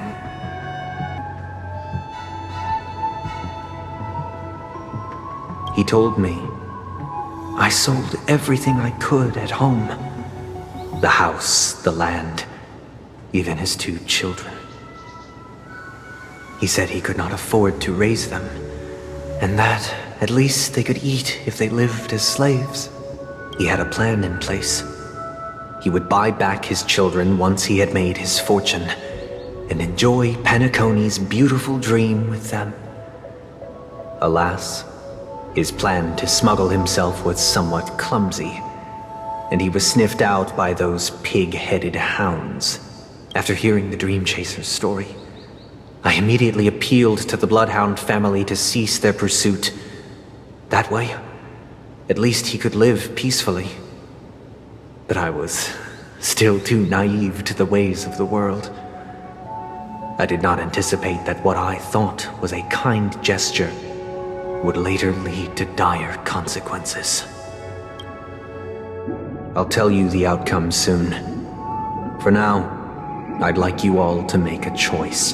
Will you do as I did, and try to convince the Bloodhound family to stop their pursuit, so that the Dream Chaser may live peacefully and realize his wishes? Or will you remain silent, leaving him to languish while the hounds are hot on his heels, until his inevitable judgment arrives? I look forward to everyone's decisions. Who knows? Perhaps they might even alter the outcome of this tragedy.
A dream chaser story.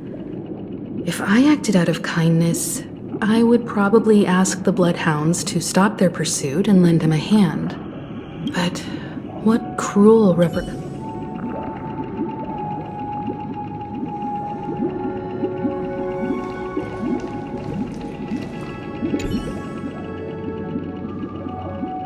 It seems illegal stowaways. He sold his kids to chase a dream. Even if he intended to go back for them, with that thought, there's only one choice. Let the bloodhounds send him back home.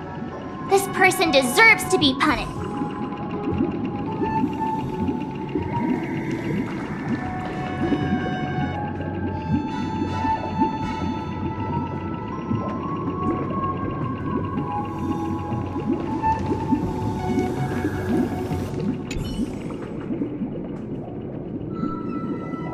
This question.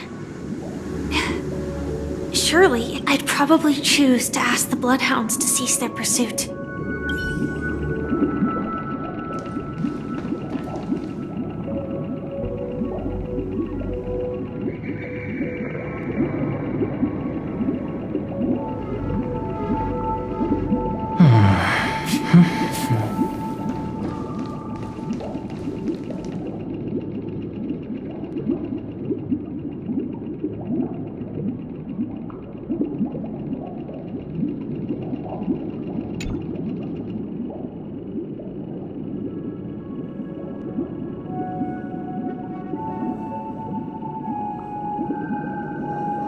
I'm honored to witness you arriving at the same decision. Out of respect, I'll share with you the dire. First, the outcome. He attained major success. After avoiding capture, he ran a business for a few years, very quickly making a name for himself, elevating his status. He might not have become a tycoon like old Audie, but he was considered a character of excellent repute. Now then, did he realize the wish he set out to achieve?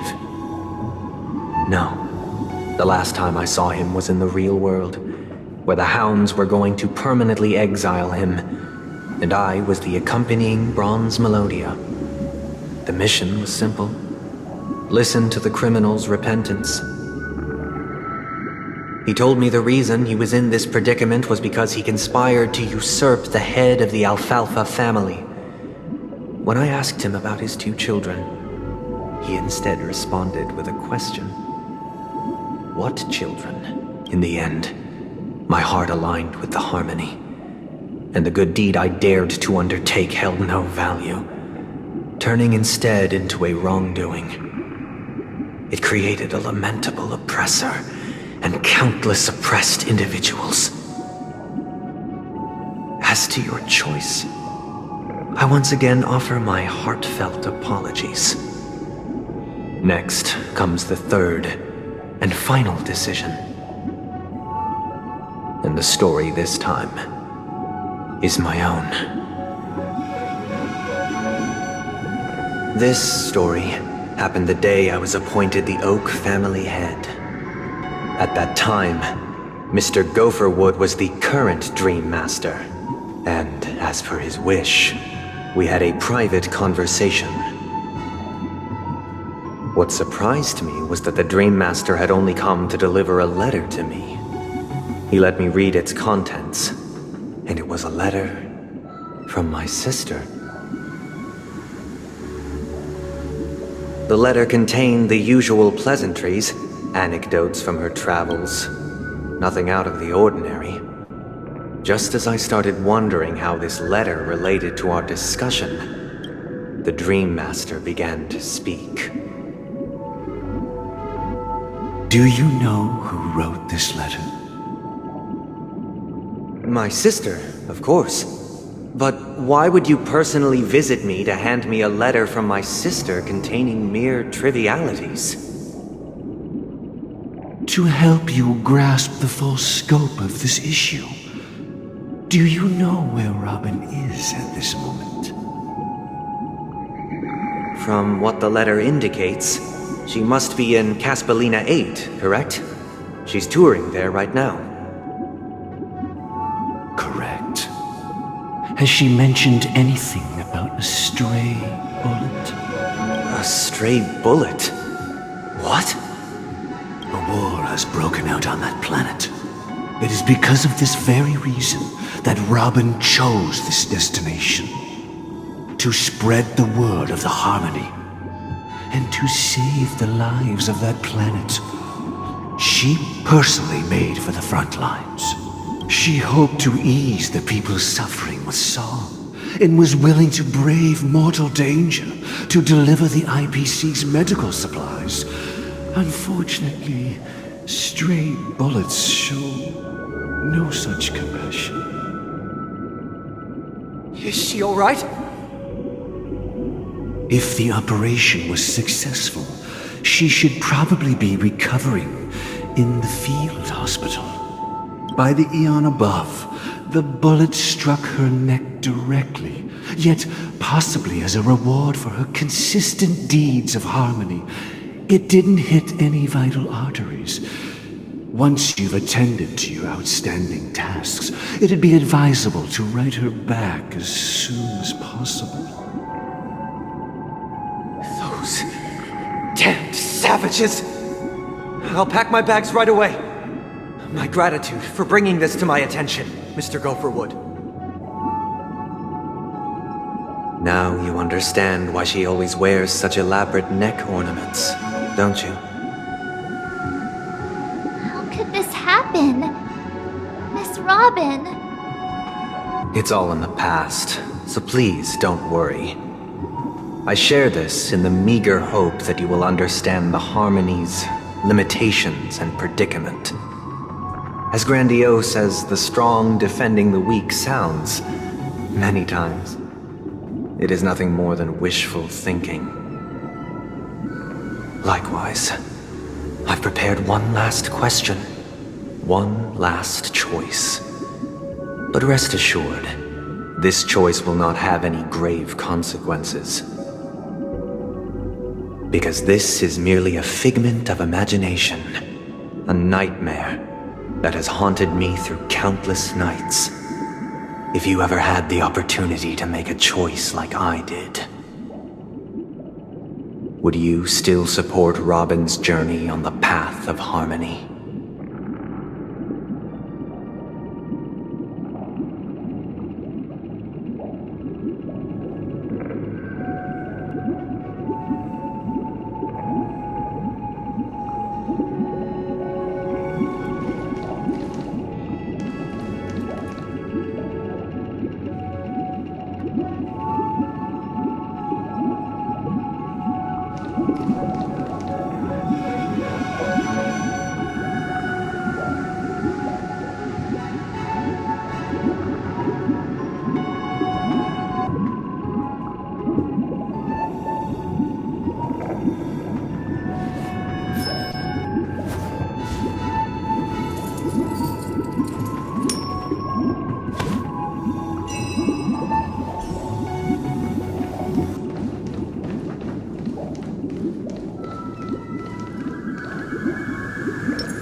I see. I am now aware of everyone's stances. Raising these questions merely serves to illustrate one point. The plight of Penacony cannot be salvaged by the harmony. The true foundation for a sweet dream paradise can only be established through the order where the strong govern the weak. I know the suffering of being tormented, the turmoil of losing your way, how sorrow and even despair set in when matters don't work out. All of this causes me unending pain, because this is not what happiness is at all. We must teach the weak how to live a happy life, and this life isn't some noble propriety that the upper crust preaches, but in definitive terms, a way of survival that belongs to everyone. So what is your definition? Good question. Human consciousness is fundamentally an illusion, a cage known as self-worth. People lured in by this illusion make mistakes, yet still ask that external influences bear the burden. When one mistake after the next permeates the masses, they become impossible to trace. Thus, the amassing of these individual cages culminate to form a prison, a place dictated only by the rule of survival of the fittest. Nature is always accompanied by predation and sacrifice. Its antithesis is known as order. That is what I want to do. Unite people's happiness under the banner of order.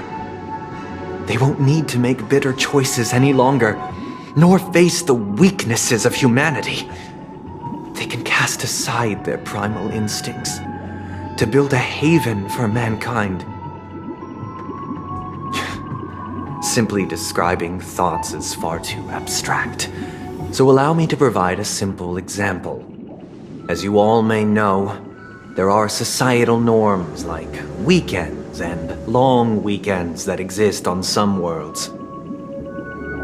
During these hard-earned rest days, people are given the chance to extricate themselves from the stresses of everyday life, allowing a certain tranquility to return to their souls. And it is only on these days that people do not have to adhere to the law where the strong prey on the weak. They can live out their lives happily during these brief intermissions. It's just a pity that 2 or 3 days are still too fleeting compared to the span of a lifetime. From where I stand, society's ideal system should be 7 rest days. Following Sunday, there should ensue a second, a third, and indeed an infinite procession of Sundays. This should be the face of the new world. Idyllic, eternal, peaceful days. And thus, every person can return to their base selves in this utopia. Some gaze in reverence at the stars, pouring their whole beings into calculating the distance between us and the isolated world of Pagana. Meanwhile, some seek refuge in quiet corners, holding one another, unencumbered by the chains of unwelcome obligations. There would be no need to bear the hardships of reality. Only in this way can humanity face the inevitable end with the purest of spirit, living a life of dignity. This is what it is to live in bliss. Miss Firefly, you who are stricken with entropy loss syndrome, you of all would surely understand this.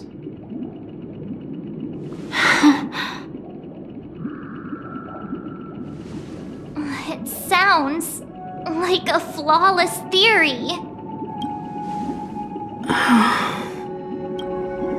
But what is the price to attain all this? The cost is minute, merely a personal and eternal sacrifice. If this paradise is to be maintained for everyone, someone must remain trapped in solitary awakening until the end of the cosmos. The cost is minute, merely a personal and eternal.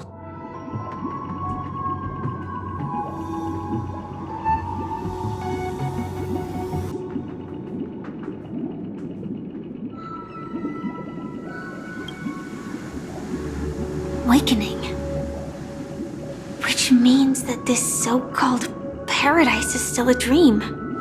Stepping into this paradise means forsaking reality, correct? It is not forsaking, but transcending. Flesh, blood, sorrow, weakness. If the physical is the root of spiritual suffering, it is only logical that we defeat it. But in this supposed bliss, people won't have defeated their demons. The chance to overcome their tribulations would be forever lost to them. In other words, it is an escape. That's another way of understanding it. But there is no shame in escape. On the contrary, the seeds of escape exist in everyone's hearts. Don't you agree, Miss Firefly?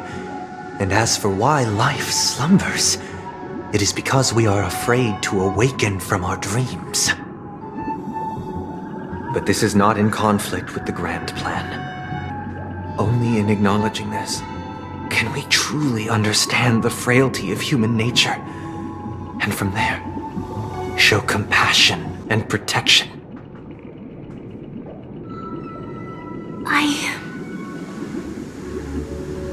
I admit that you are a born leader.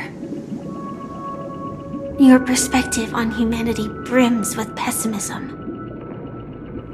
Yet you express compassion for all, even when your heart pities them. But unlike you, I live for the self. From my perspective, individuals making choices for themselves is their birthright. The want to escape may be innate in the weak. But whether they are weak or not, it is not up to another to decide. Perhaps in your mind, you also view me as weak?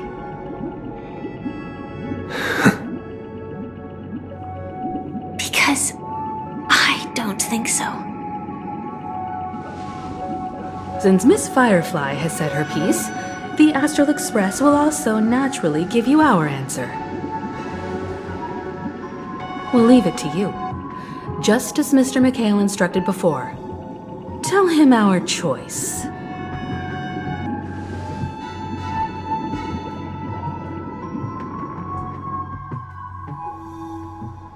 What is this place? Does this place ring any bells, Misha?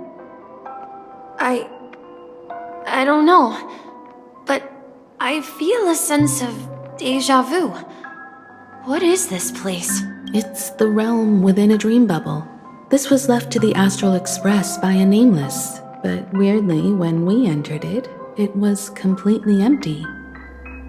Dr. Edward from the Dreamscape sales store told me that dreams are formed from memories, and a dream bubble can't take shape if its core is empty. So I thought you might be able to help us in unraveling this mystery, Misha. As a hotel doorman, you know Penacony best among us. I don't know much about dream bubbles, but if you want to figure out what this mansion is, I'll do my best. I'm counting on you then.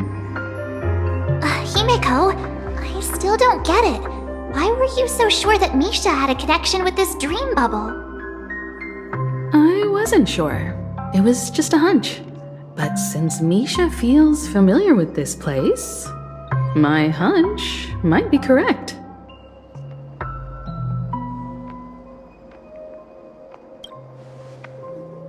Exactly. This is where you and Firefly encountered death, which we now know as dormancy. Considering its connection to Dreamflux Reef, it's not surprising it appeared here. The question now is, who brought you here? Based on the clues we have so far, it's unlikely to be that masked fool, so identifying them is crucial to us. We're drawing closer to the truth once more. Let's give Misha some time, as I believe he'll unveil the secret of this dream bubble. All right, but there are doors all over the place. Which one should we choose? Do you have any idea, Misha? I guess... maybe this way? I'm not entirely sure, but... let's give it a try. Wait, you... Weird. This place is quite different from the hotel. But I feel like I've been here before, and even lived here for a while. If I remember correctly, there should be a fireplace down that hallway. Clocky and I used to sit by the fire, listening to the crackling of firewood. And the room on the other side was the toy room. I loved spreading out all the toys from the box on the floor and making up stories for each of them. Hold on. This doesn't make sense. Didn't I grow up in Dreamflux Reef? So... This could be a case of amnesia. But don't worry, Misha. It's common for everyone to forget certain aspects of the past. Those memories haven't vanished. They're just lying in the depths of your mind. We can surely get them back. Since this place seems familiar to you, why... Yeah, then let's check out the rooms I just met.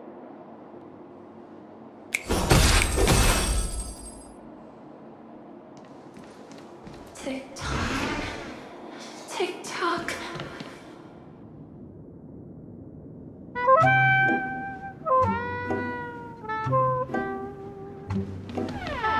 I heard some noises from the room. Origami Bird? That's a friend of mine. You and Origami Bird are friends? Yeah. It's a member of the Compass crew, just like Clocky and Miss Mirror. And there's more than just one Origami Bird. They are a big family with lots of brothers and sisters who look the same. They follow Miss Mirror's orders and handle all sorts of jobs on the ship. They're the best sailors. Sailors? Can origami birds be sailors? Could you tell us more about the Compass, Misha? The Compass is a ship bound for the New World. Clocky and his partners travel through layers of fog to the depths of the sea. Whenever there is danger, Clocky will use a compass and guide the ship in the right direction. That's a great story. But in the Penacony cartoon, Clocky and his partners have always lived in Dreamville and never ventured out, right? Huh? Oh, that does seem to be the case. Weird. I clearly remember... Clocky arrived in the New World in the end. Perhaps Clocky has a hidden past. So, where has Clocky gone? Did he leave to protect Dreamville?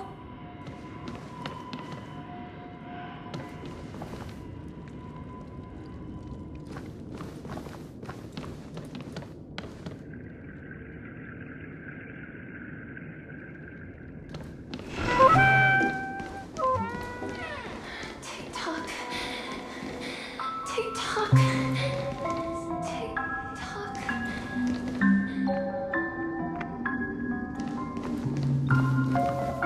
Mikhail, that's the name. Now we all know him as the Watchmaker. So, who is he talking to? Do you know anything about it, Misha? I'm sorry. I don't know much about the Watchmaker. But, Mikhail... Anything special about that name? Mikhail is Grandpa's name. Grandpa? Do you mean... But we haven't heard anything about the Watchmaker having descendants. And the name Mikhail is not rare. Perhaps it's merely a coincidence. Could you tell us more about your... Yeah, sure. He was a seafarer who fearlessly ventured into mysterious seas and storms.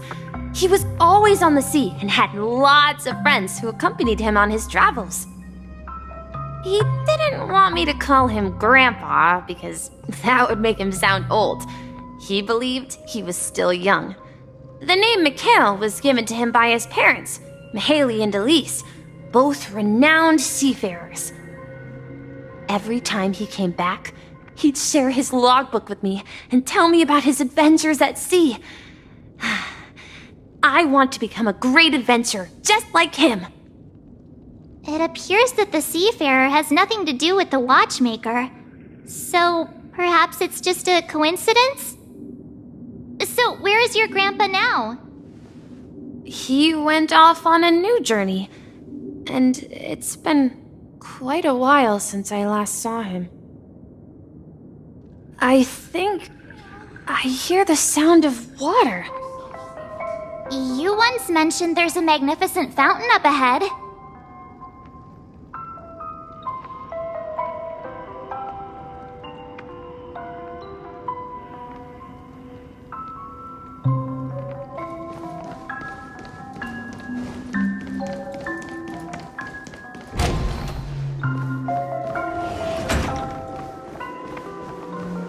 Look, there it is!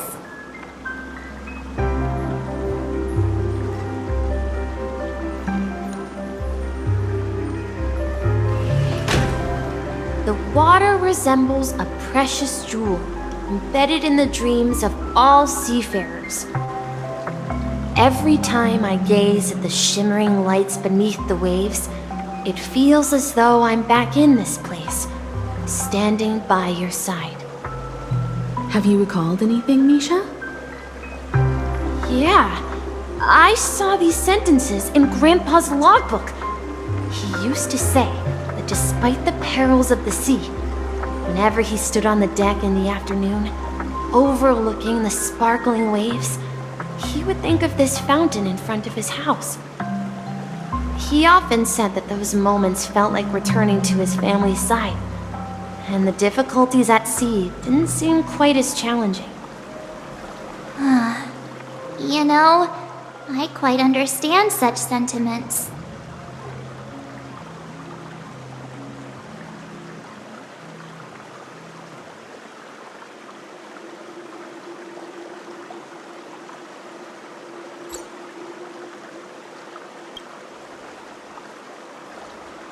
Hey, don't tease! I was just being a bit... Perhaps every adventurer far from home carries a fountain within their soul. Even though the other side of the sea remains shrouded in the unknown, the fountain in front of his house serves as a compass, leading him back to his cherished ones. Yeah, while Grandpa was at home, we would stand by the fountain and place the compass, a toy boat that I made, into the pool. Back then, I would ask him when I could go on adventures like him, and he would always laugh and say I was still too young. It seems this Mikhail is truly a seafarer and has nothing to do with the Watchmaker. Yeah. Based on Misha's recollections, the scenes in the dream bubble appear to be his childhood memories. But this raises more questions. According to Misha, he was clearly born on an oceanic planet and led an ordinary life, with no connection to Penacony at all. Could this be some sort of metaphor? Perhaps this... I'm sorry. I don't know, but My memories keep pouring out uncontrollably, like water flowing from a fountain. Perhaps I'll remember more things if we go further.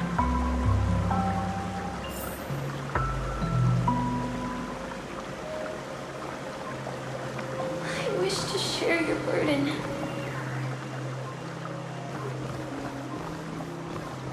We're going to the opposite side, right? No, we should turn left here.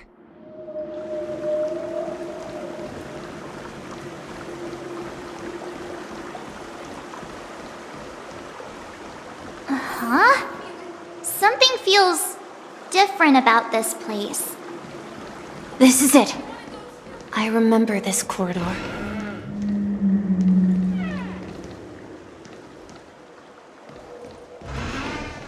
Up ahead is Grandpa's study. It was in that room that I saw him the last time. Captain Misha lost our route in the correct direction across the ocean is our destination.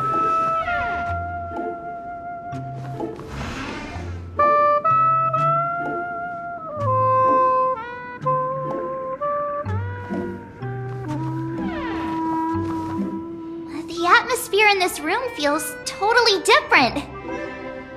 Misha! You finally come! Clocky! You're here! Yeah. This is the room where we first met each other. Are those books on the bookshelf logbooks left behind by that seafarer? Yeah. Whenever he came back, he placed a logbook on the bookshelf in his room. They contain records of his expeditions to every corner of the world. He described our world as a fountain. At some point, the sea started to gradually swallow up the land where people lived, to ensure that everyone had land to settle on. He had to continue exploring the sea and search for the source of the rising seawater. On that day, he called me to his study, telling me that he was embarking on another journey. However, I could sense the gravity in his expression. It was the same look I had seen on my father's face before his final voyage. I asked him if I could go with him, but he said that my adventure lay elsewhere, and told me to stay home, and patiently await a certain sound at the door. What sound? He told me about a vast ocean in the sky, an ocean of stars. He spoke of a train that transports children with the desired. He said that he knew the crew on the train. A train? Could it be? It's the Astral Express. I remember now. Grandpa's friends are a group of nameless who came to this world to resolve a disaster caused by a star. Then, he gave his pocket watch to me. It was his cherished treasure, appearing in every one of his adventure tales. He explained that difficult times were ahead, but assured me that the watch would guide me.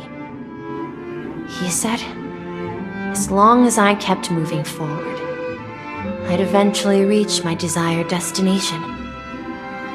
And then, it was as if I heard the distant sound of a train whistle, echoing throughout the... Exactly, Misha! And then we followed that whistle, didn't we? Yeah.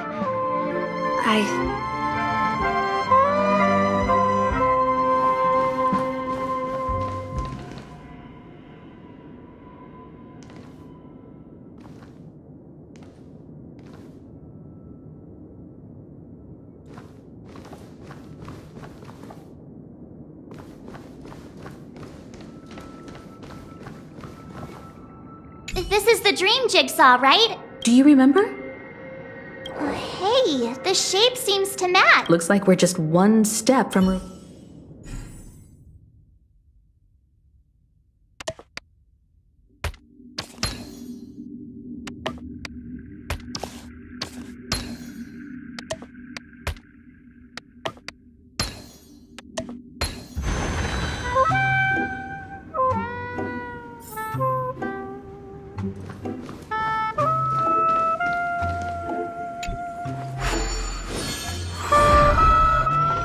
This is it.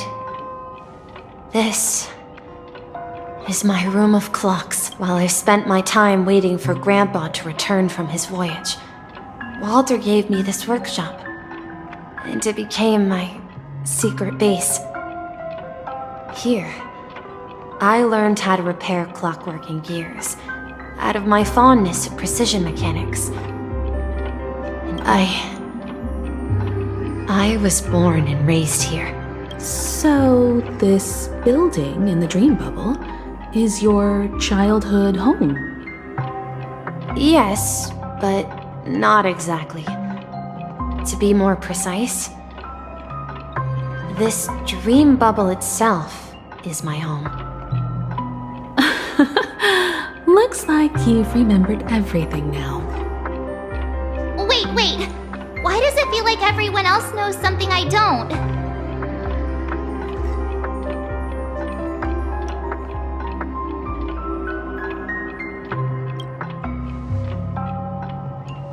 March, do you remember when he mentioned a clocky that only he could see? Yeah, the little guy here, right? But we all saw him in Dreamflux Reef, right? And Mr. Yang— Looks like everyone on the Astral Express has a childlike spirit! The answer lies in the Astral Express. His experience shows that neither Firefly nor Acheron can see this clocky.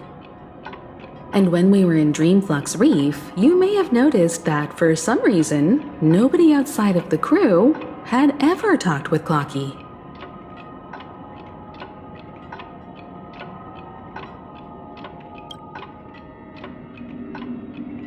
A mimetic life that can only be seen by a select few.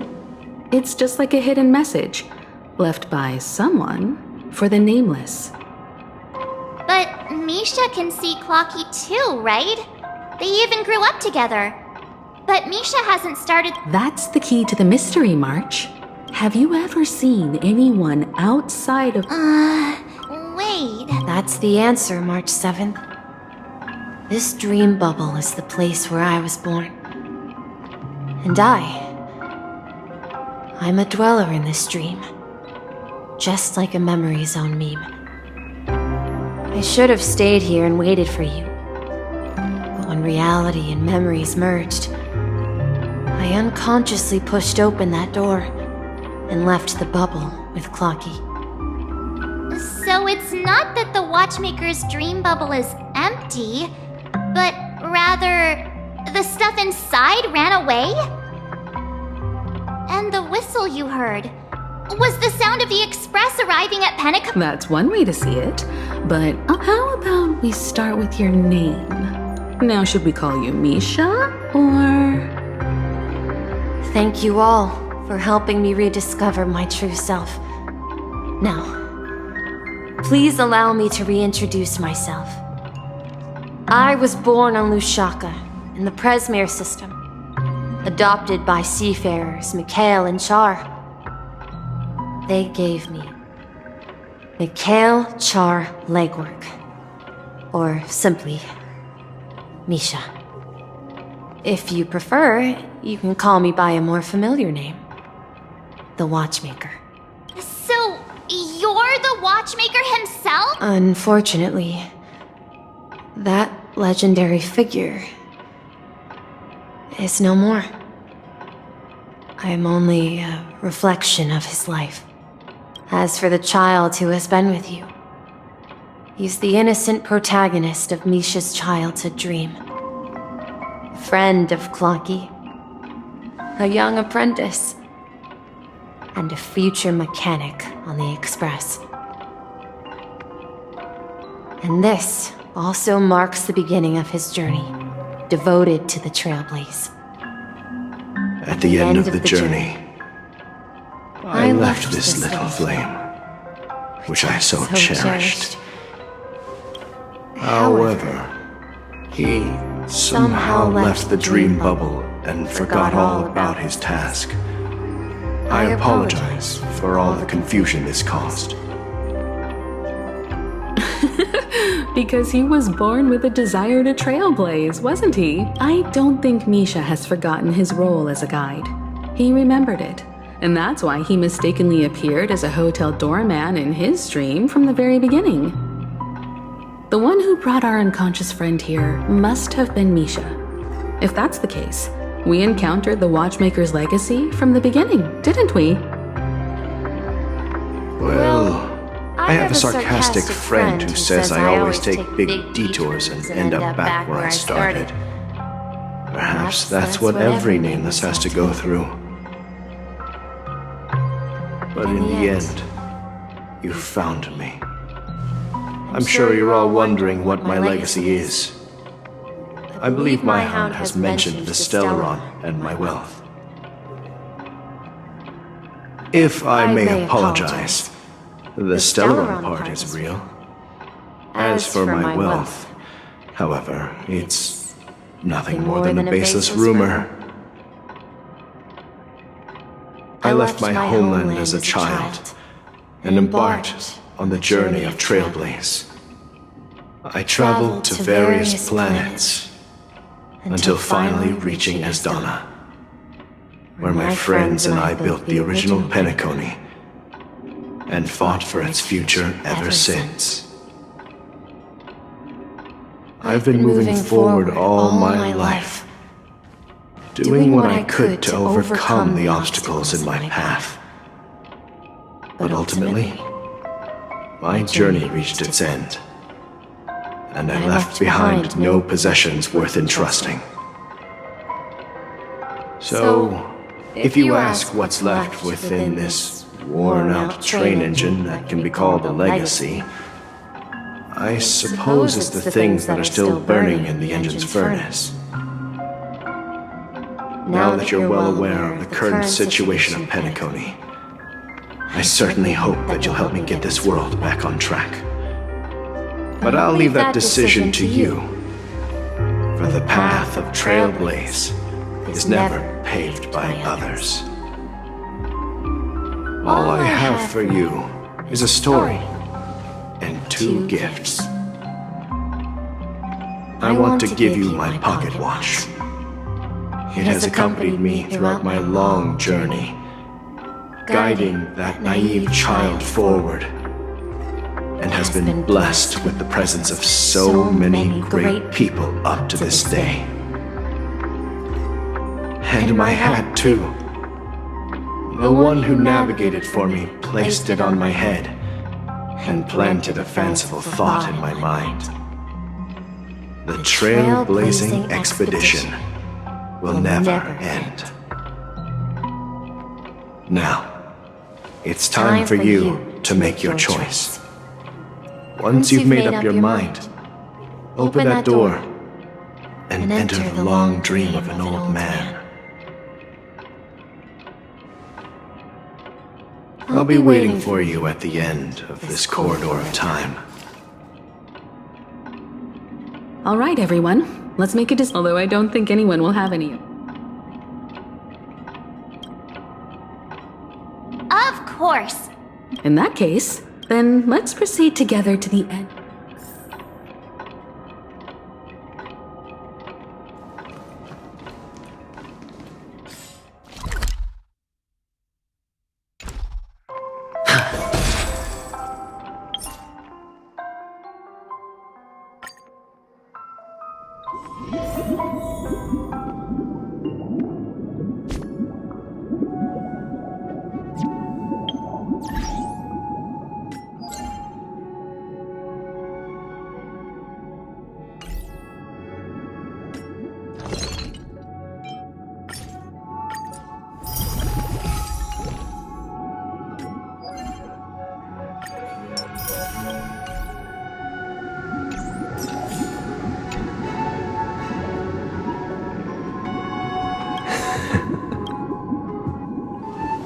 I am now...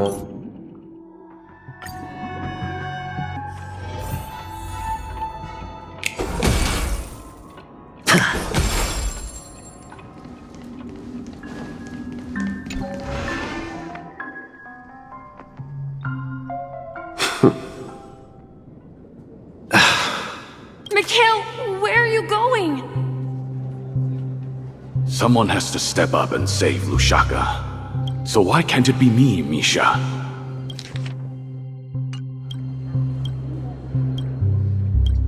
Please don't go.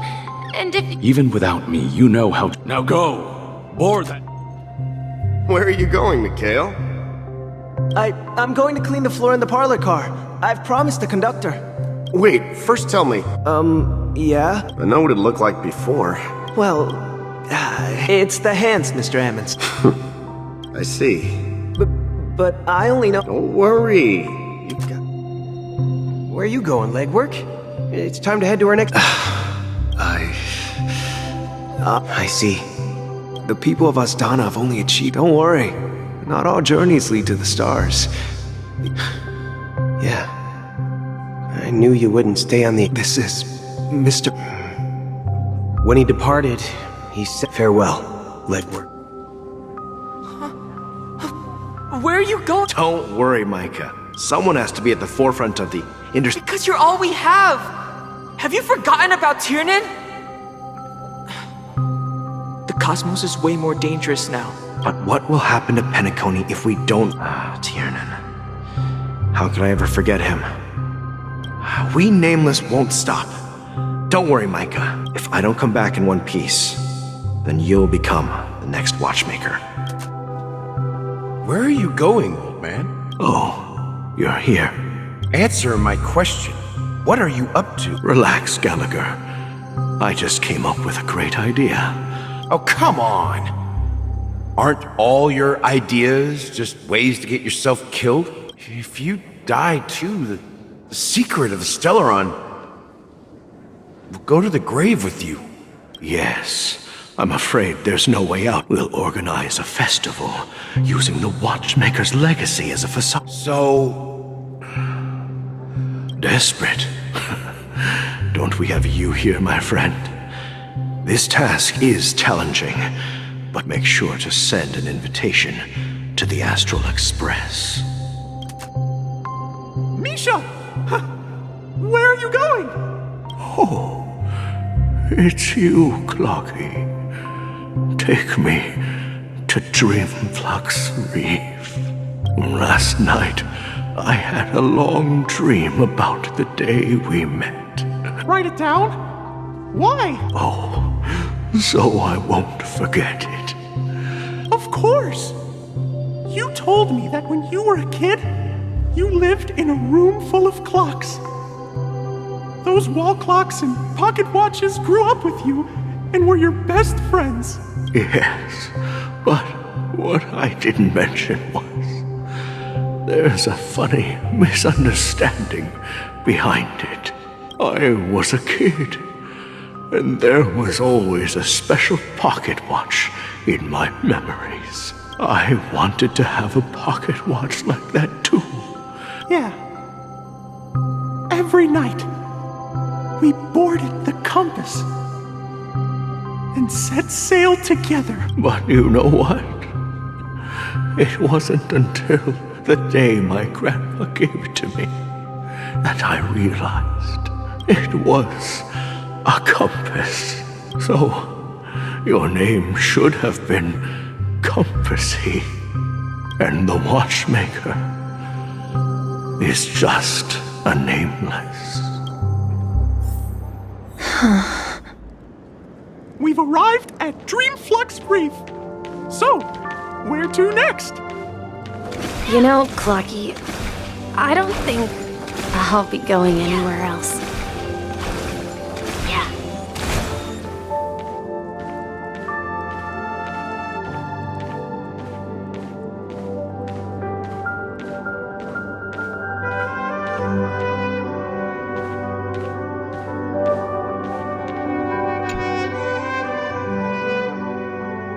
I've traveled far enough, and it's time for a little break.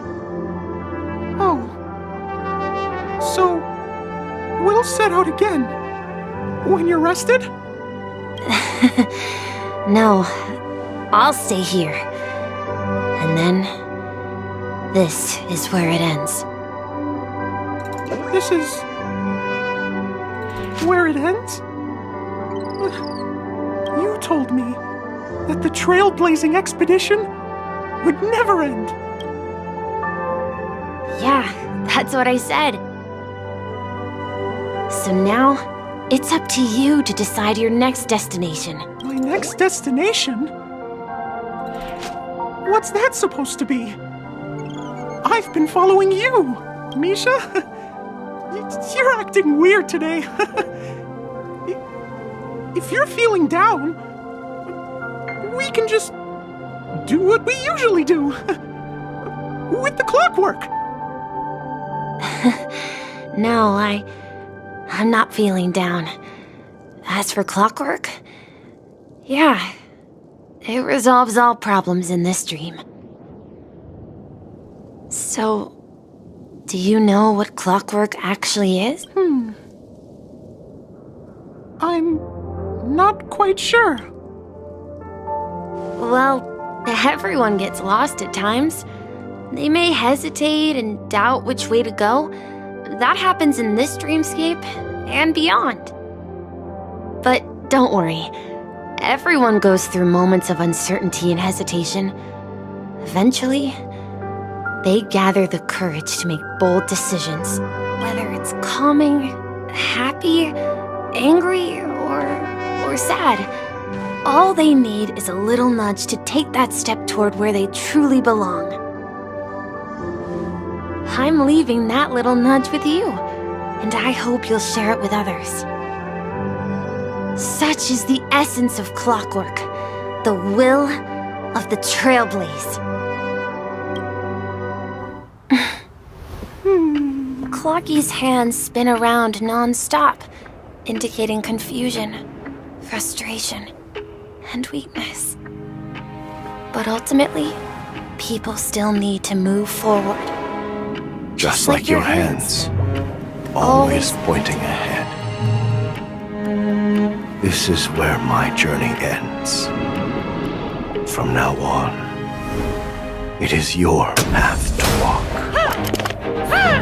Trailblazing means taking paths your predecessors forswore, and venturing even further. The Penacony in Mikhail's dreams does not belong to Order.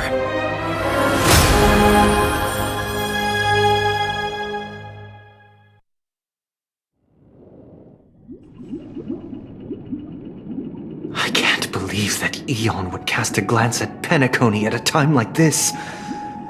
Is it because of the resonance from the legacy of the Trailblaze? Or perhaps the bond between you is so strong that it even impresses an Eon?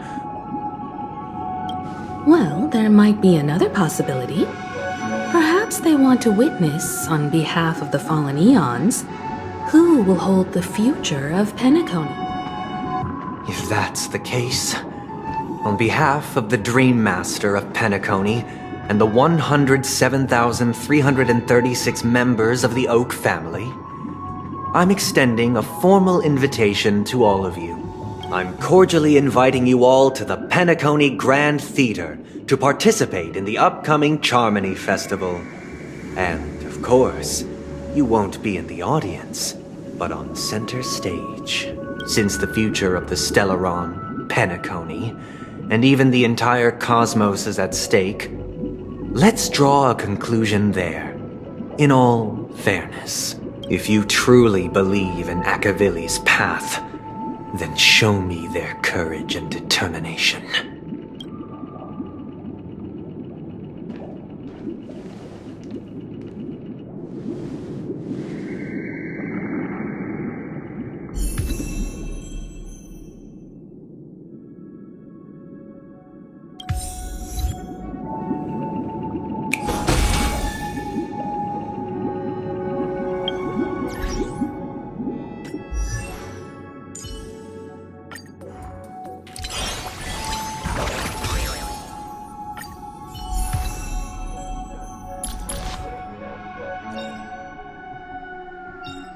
Unknown to each other, yet united in purpose, we make the same choices.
I'll only demonstrate.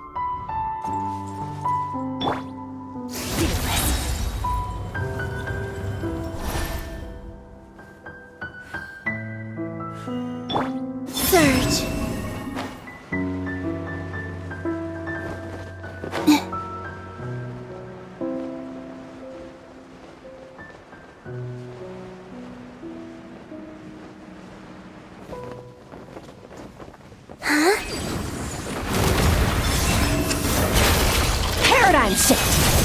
Merciless.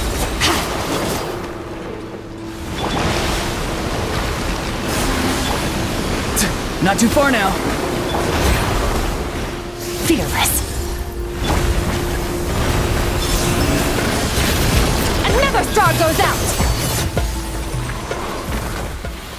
Merciless.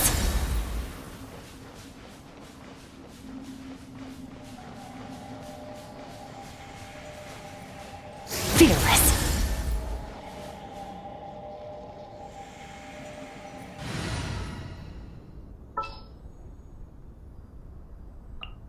Let me double check our equipment.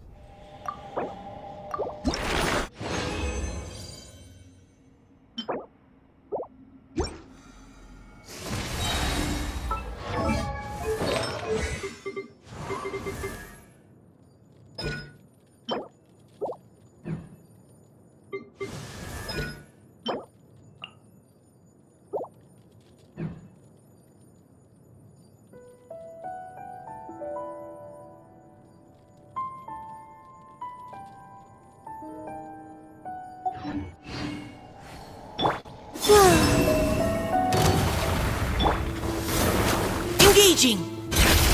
Paradigm shift! Merciless! Ha!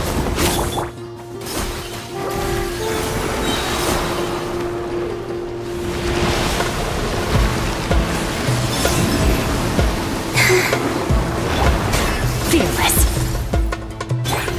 Final warning! Another star goes out! Fearless!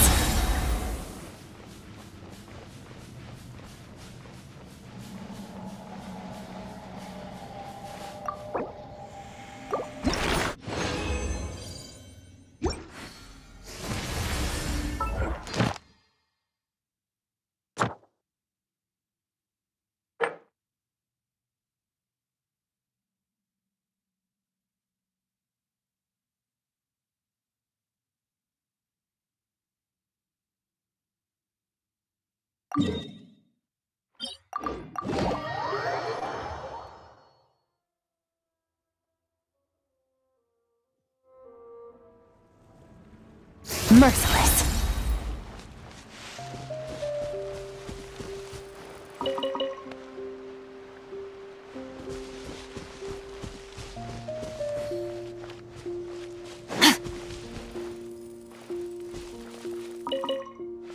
Fearless!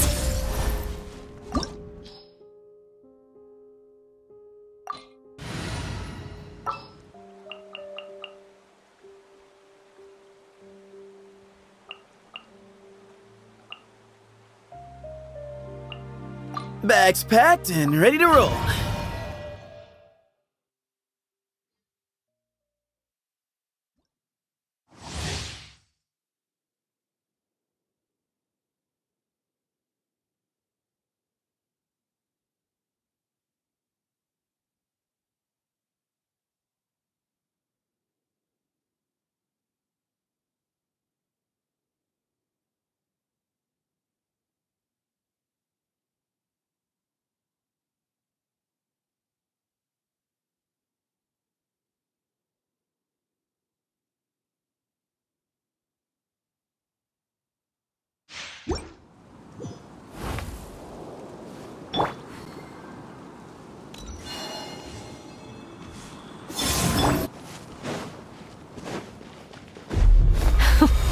Tell me what you see.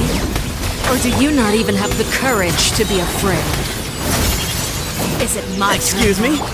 With these rising flames! Surge. Closer now.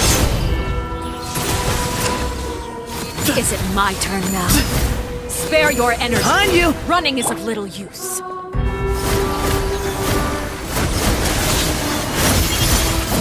Go! You're free now! Is it my turn now?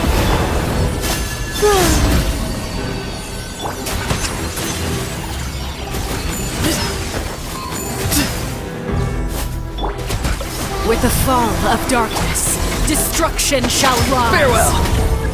Tell me what you see. Have a taste of purity. Surge. Surge. Is it my turn now? Spare your energy. Running Let's is a dance.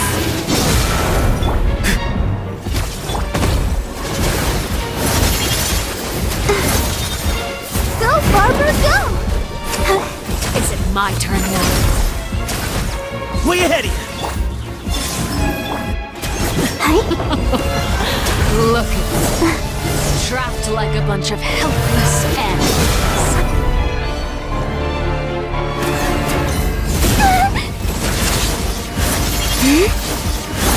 Time to say hello. Not too far now. Ready, steady, go! Closer now.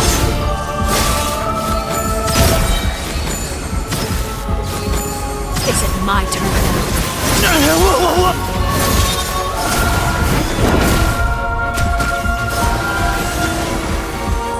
Wait. Spare your energy. Running is of little use. Let the show begin. Closer now. Go, Barbara, go! Be free. The countdown has begun. Into space.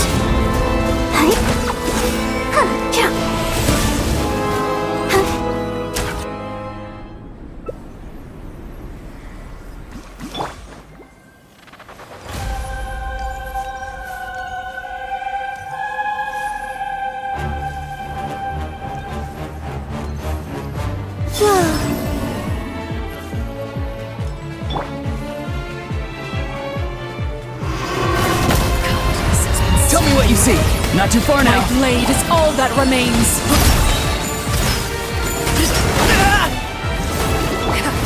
Let's dance.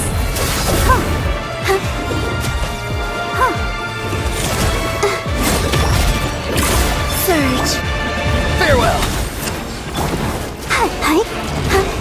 Go, Barbara, go!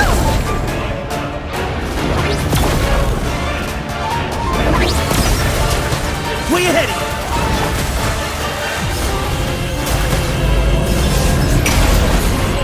Let's see how strong the resolve truly is.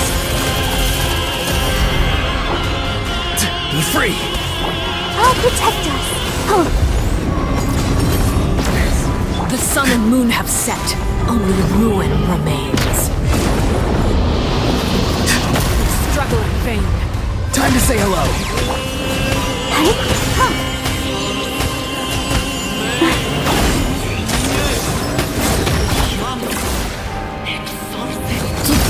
Suntown is only the beginning. Excuse me? Not too far now.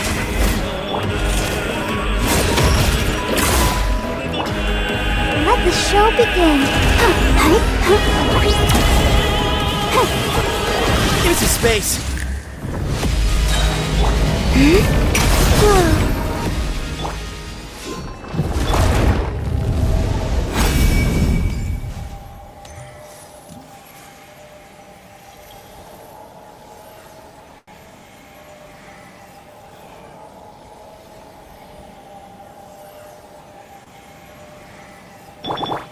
I'll protect us.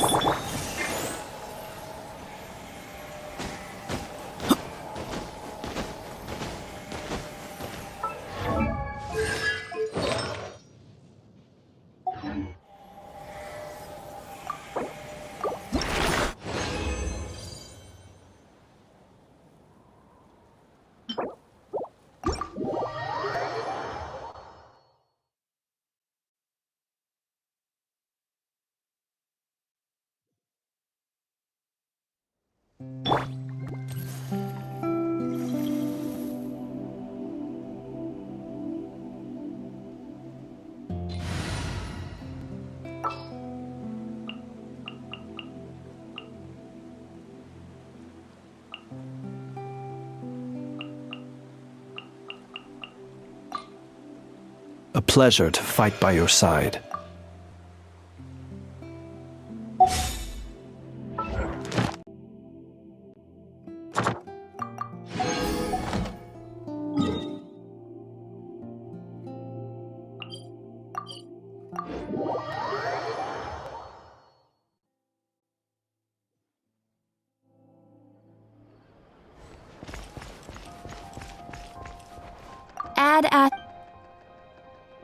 Thank you for...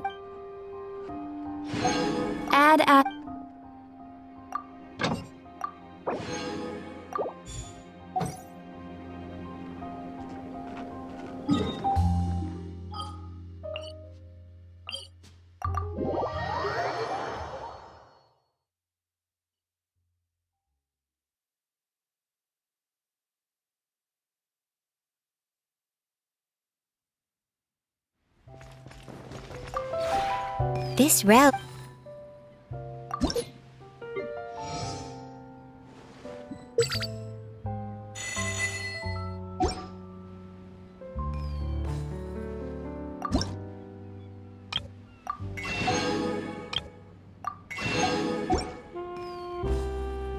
If you ever...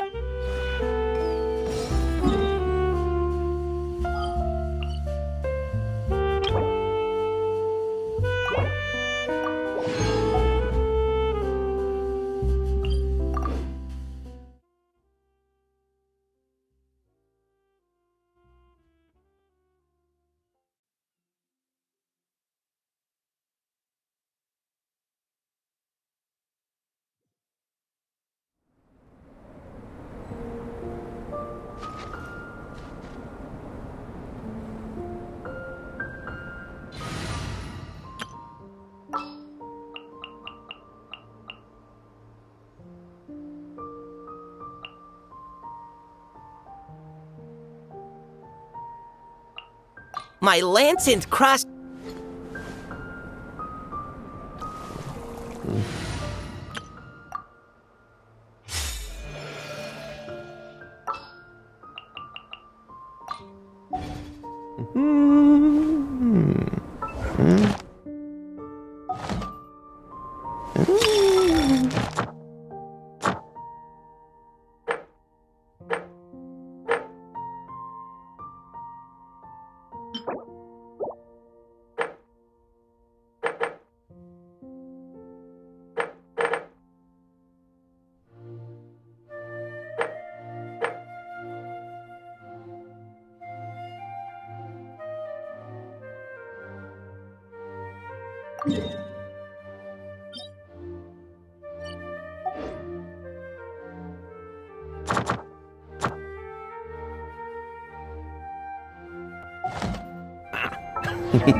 Engaging! No fairy tale ending for you. Let's fight!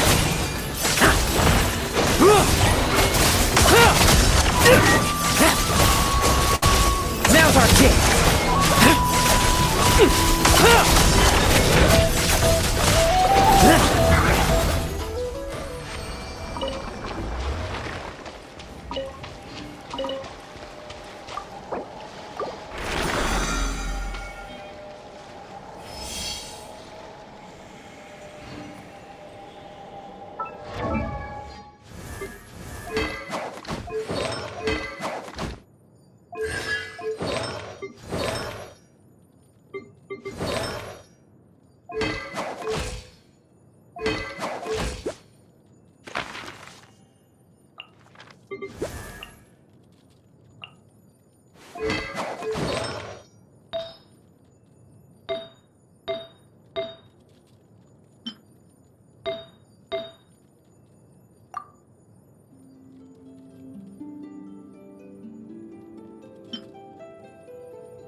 How do I get along with the other knights?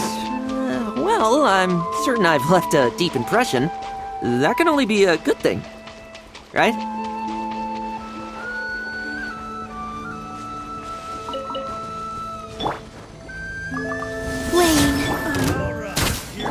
Tremble! I won't judge. Like lambs to the slaughter. Now's our chance! Bet you weren't ready for this!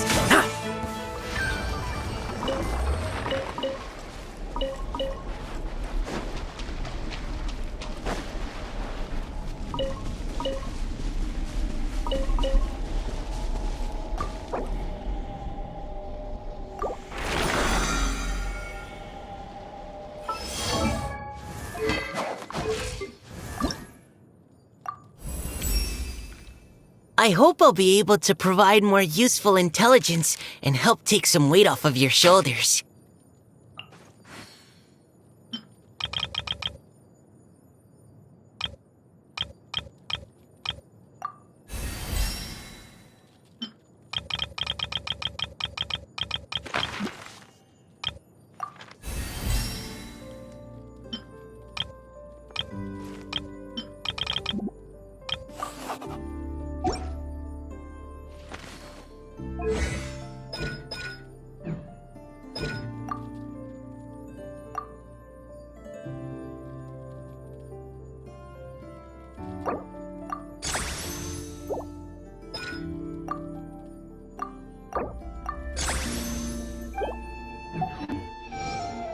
Being a captain takes...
than just captain grade strength. The most important thing is...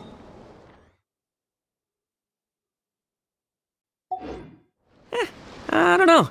If I did, I'd be a captain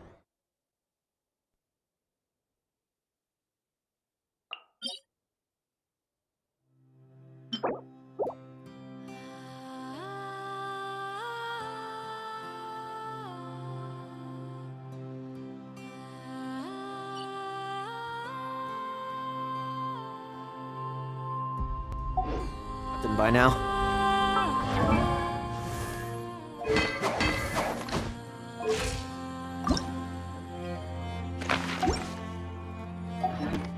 How do I get along with the other knights?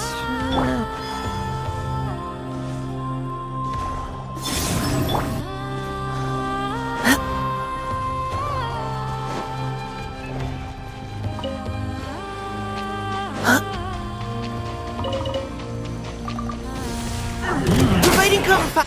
Let's fight. Now's our chance. Struggle all you want. Bet you weren't ready for this.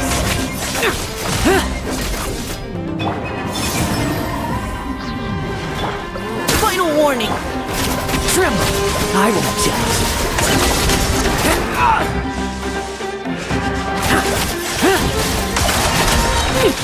No fairy tale ending for you. Now's our chance. Surge. Engaging. Let's fight. Bet you weren't ready for this. Now's our chance.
Final warning.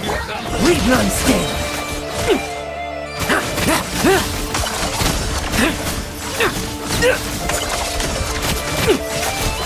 Bet you weren't ready for this.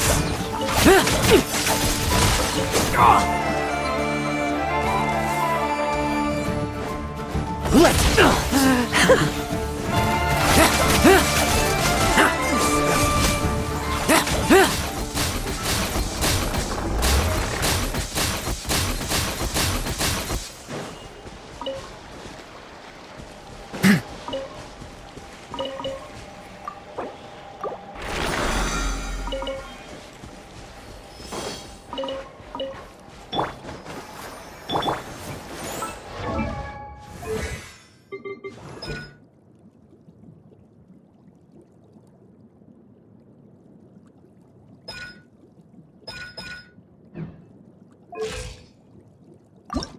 wonder when I'll be as tall as my big sister.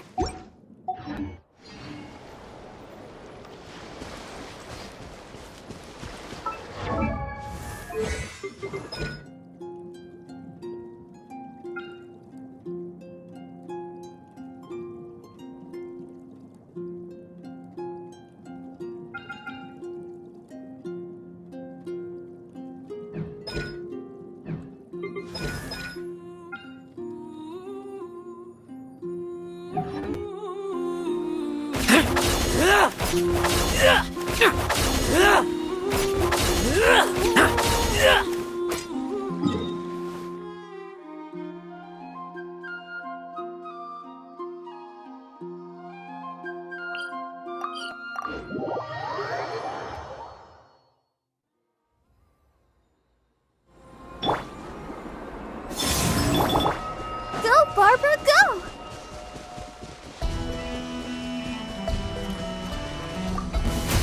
Now it's your turn. Providing cover. Now's our chance.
Surge. Engaging. Tremble. I won't judge.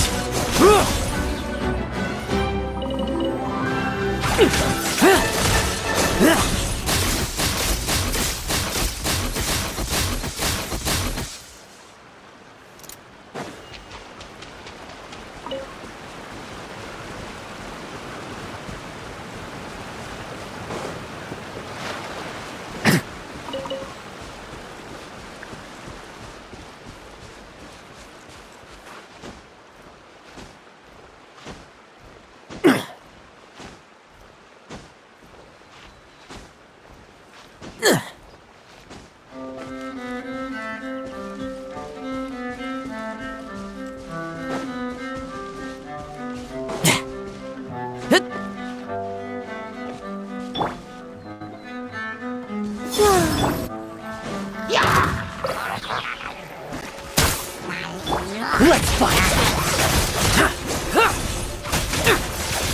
Bet you weren't ready for this!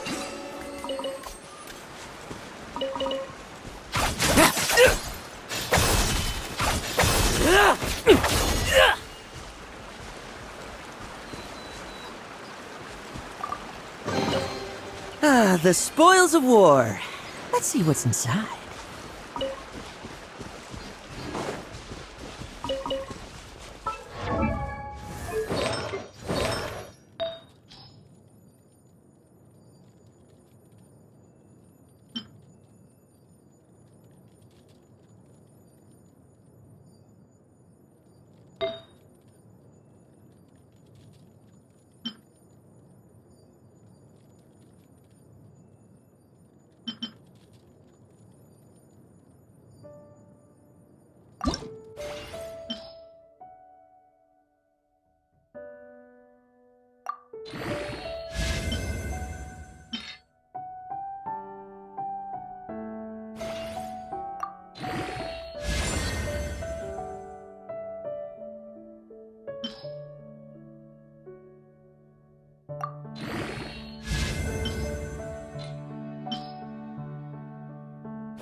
Which way will Boreas blow today?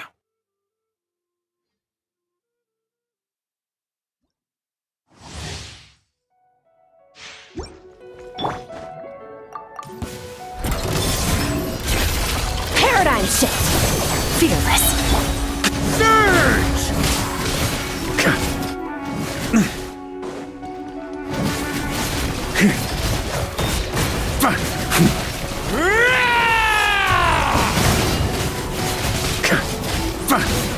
Up the ante! A moonlit night for all. Surge. Another star goes out! Fearless! Like lambs to the slaughter. Now's our chance! Bet you weren't ready for this! Now's our chance!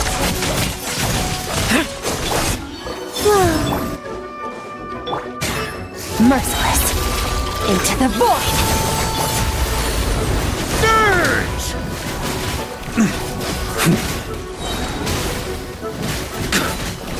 Thunder! Fearless!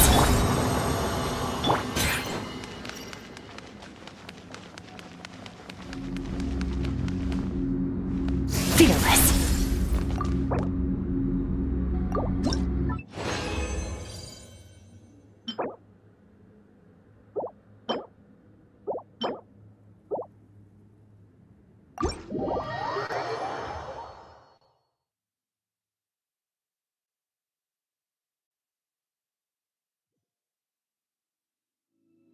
Fearless!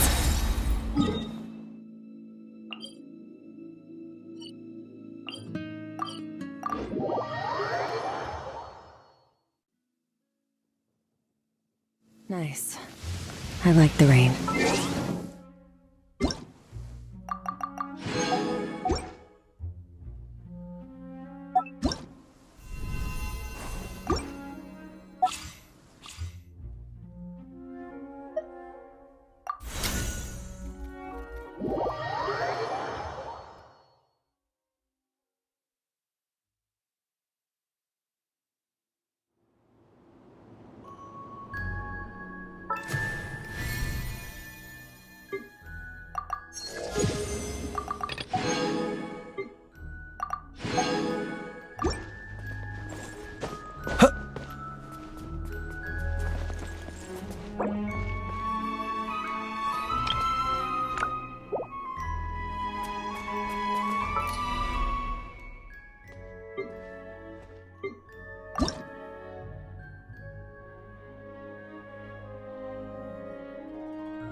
Will we be gone long?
As one with wind and cloud. This moment will be frozen in time. Cool it. Struggle all you want. Tremble. I won't judge.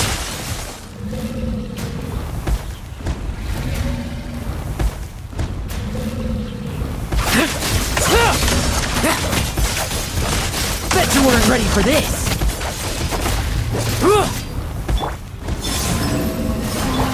Freeze. 3 moons converge.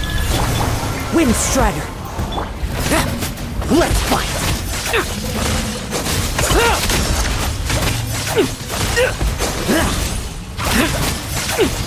Bet you weren't ready for this.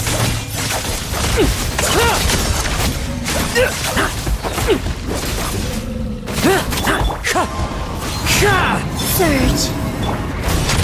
No fairy tale ending for you.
Fallen leaves, adorn my night! Wind Strider! Oh, so sorry. Like lambs to the slaughter. Leave none standing. Bet you weren't ready for this.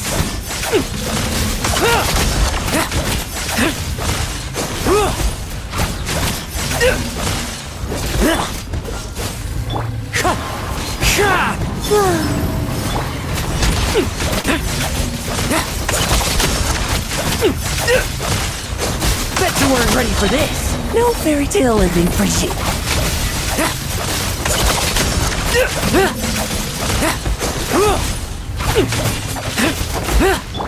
Wind Strider. This moment will be frozen in time. Cool.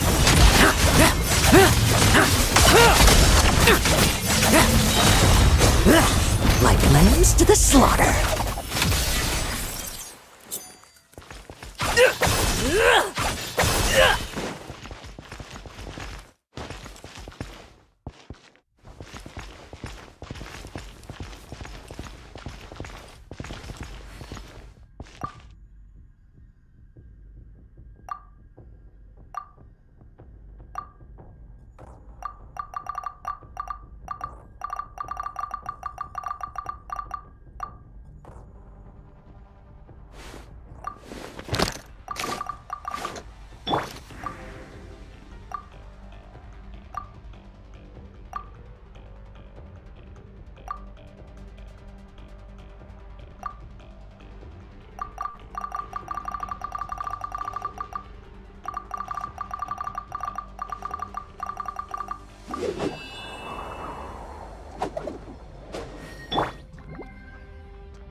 One with wind and cloud. Oh, so sorry. Dodge this. Struggle all you want. Let's fight. Now's our chance.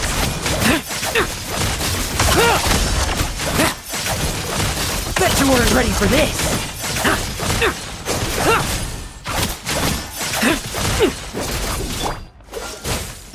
Wayne, Wind Strider. a new moon rises. Leave none standing.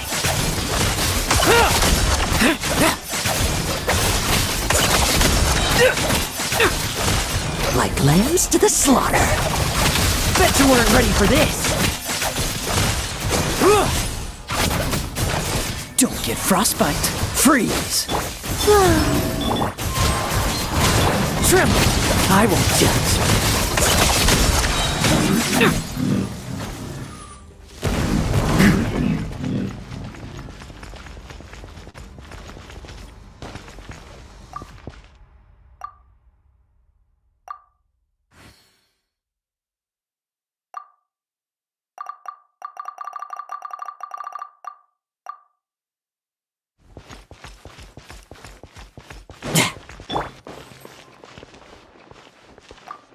This moment will be frozen in time. Cool. 3 moons converge. Fallen leaves, adorn my night! Struggle all you want.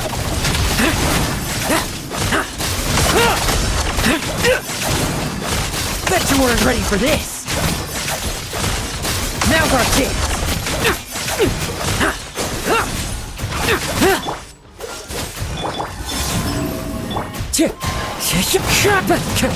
Let's fight. Bet you weren't ready for this.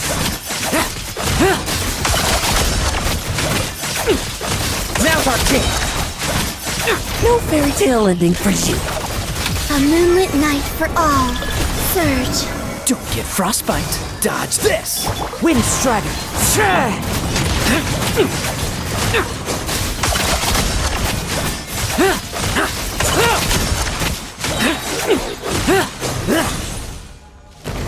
Struggle all you want.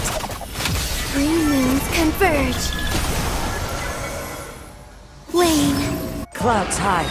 The birds call. Oh, so sorry. Cool it.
Want me to come along?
Be silent.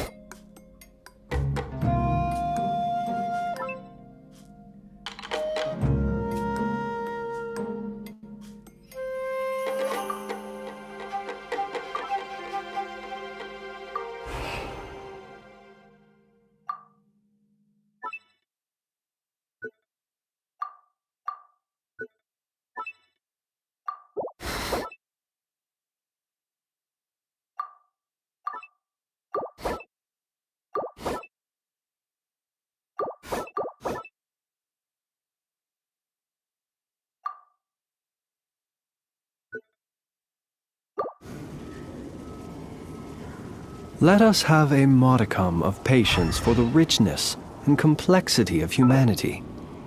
The wanton cruelty of the...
All this free time, why not make the most of it with a game?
Baneful clouds scatter.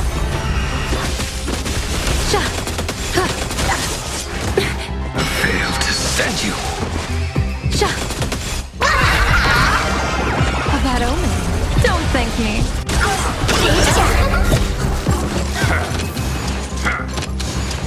Observe the heavens with my divinations. Best of luck. An explosive start. Being direct is always preferable. Countless. Thus our fates become one. All lies shall be revealed. I failed to send you. Riding the west wind, away we go!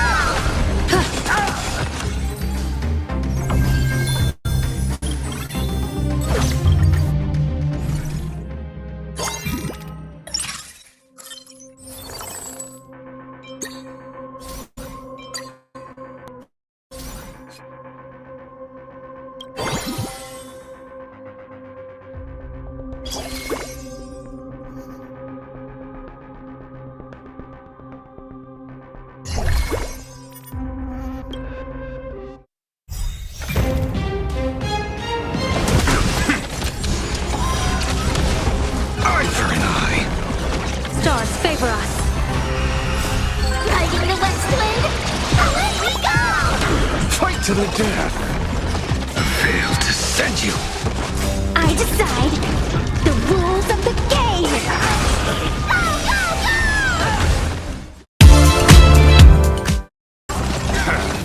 I failed to send you. Those beasts slaughter each other! Eye for an eye.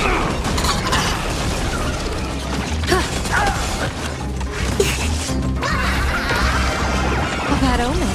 Don't thank me. You stepped out of line! Fight to the death! Observe the heavens with my divinations. Best of luck.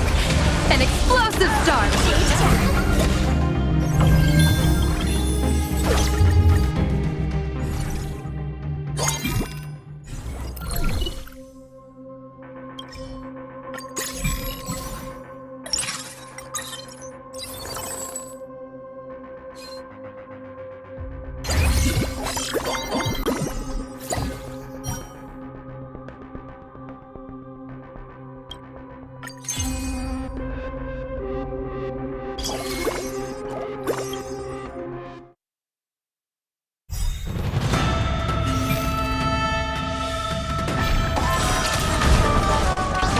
Baneful clouds scatter.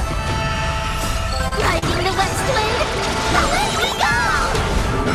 To send you. I decide the rules of the... Do you want to be a YouTuber?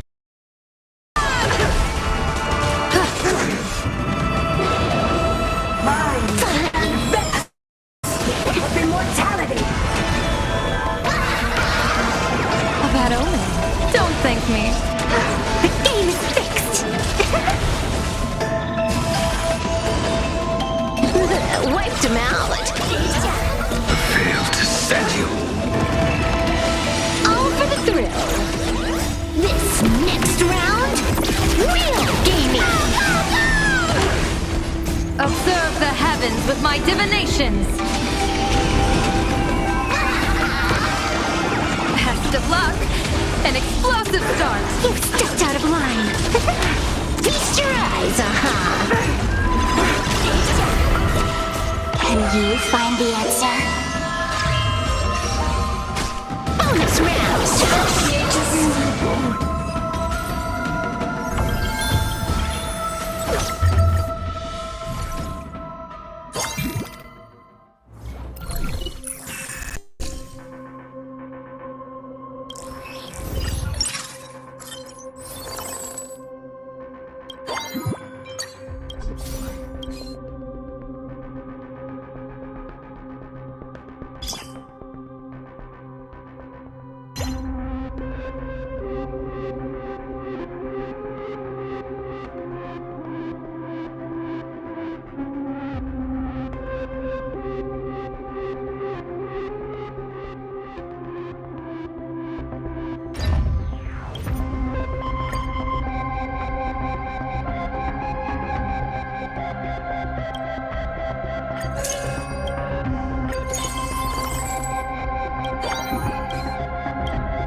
decide the rules of the game!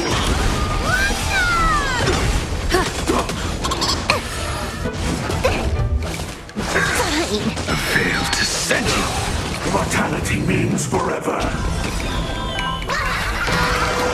A bad omen. Don't thank me. The game is fixed.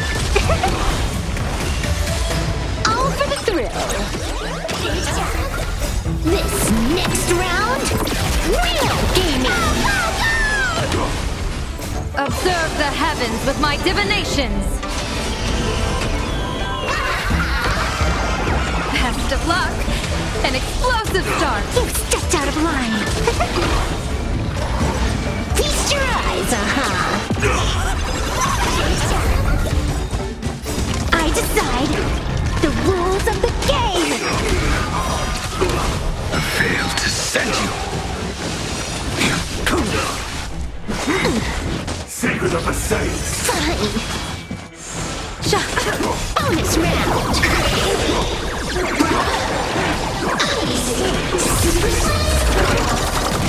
Torment and doubt, farewell. I failed to send you. I will watch over you and guide you on your path. Bonus round.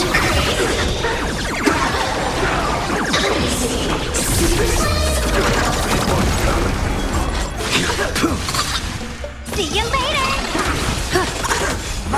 Time's not up. Reaper. I failed to send you.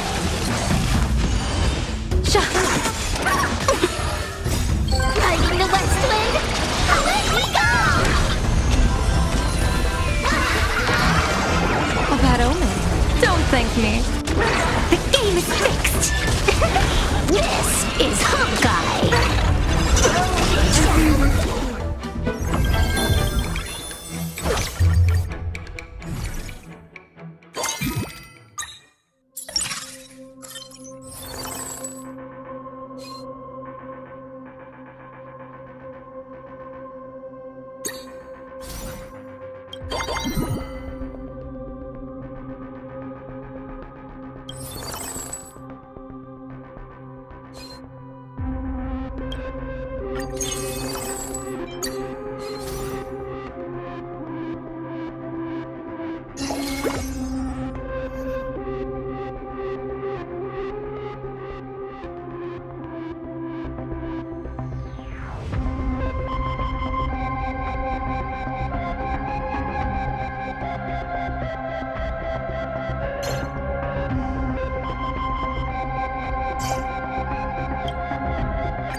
Fight to the death.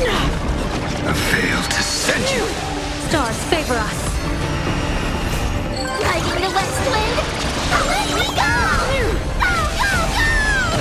The fight is set. You are doomed to fail. Fine.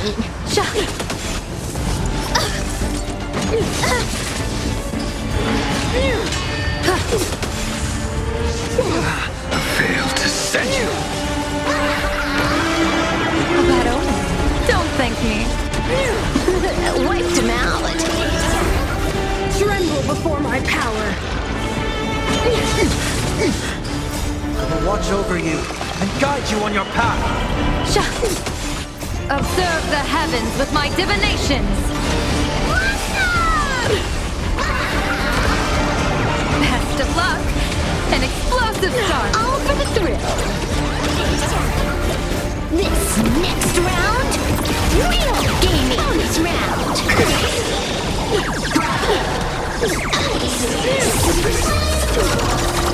Arthur and I.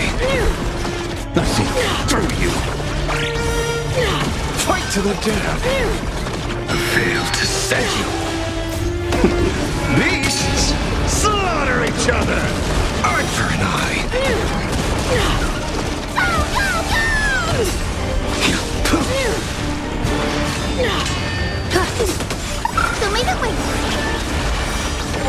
Fight to the death. Failed to send you. Dispel the gloom. Restore the skies. Arthur and I. A world devoured by ice. Oh, you've learned. Serenity is before me. Bonus round.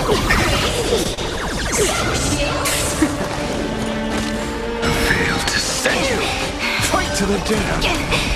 Bonus round.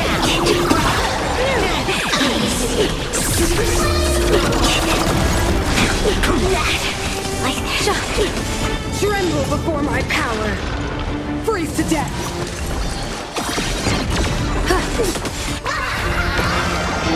Bad omen. Don't thank me. This is Hawkeye.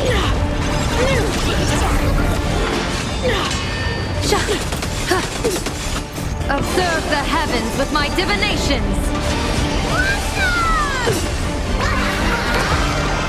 Best of luck. An explosive start. Feast your eyes, Failed to send you. The eternal freeze will bury you. Have some sunshine.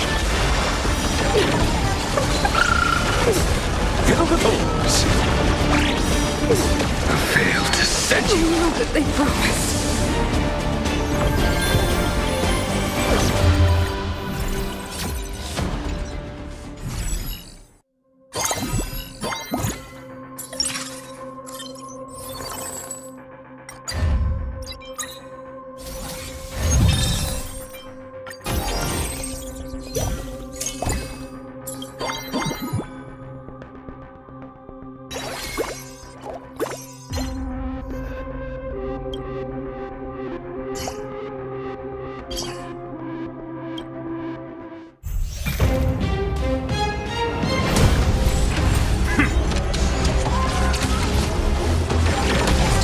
For us.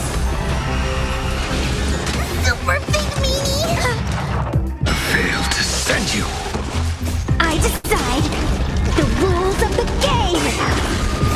Like in the West Wind, let me go. I'll vanquish you.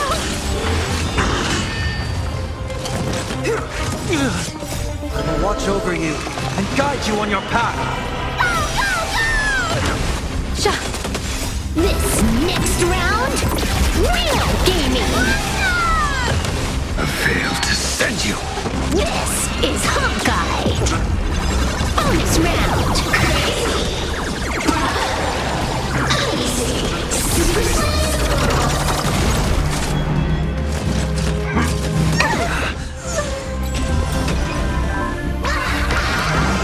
Best of luck. An explosive start. The game is fixed. Feast your eyes, Observe the heavens with my divinations. A bad omen. Don't thank me. You've stepped out of line. This is Hawkeye.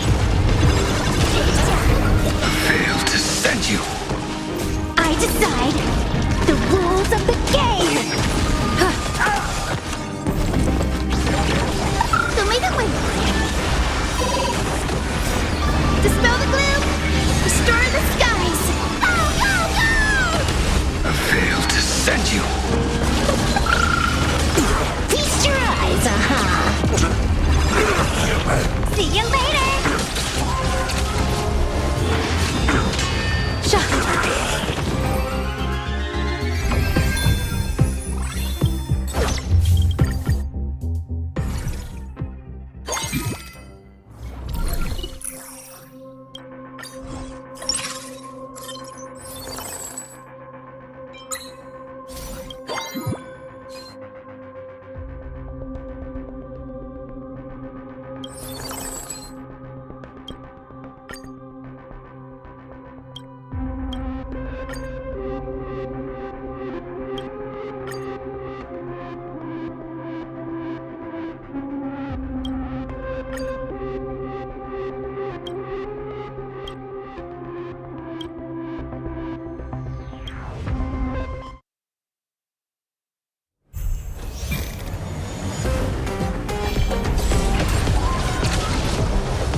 Stars favor us. I decide the rules of the game. Riding the west wind, away we go! I failed to send you. I'll vanquish you!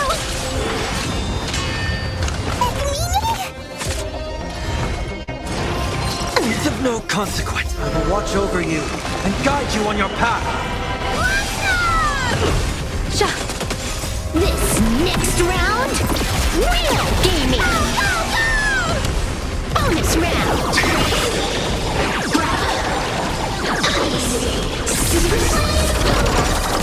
I failed to send you. This is Hawkeye!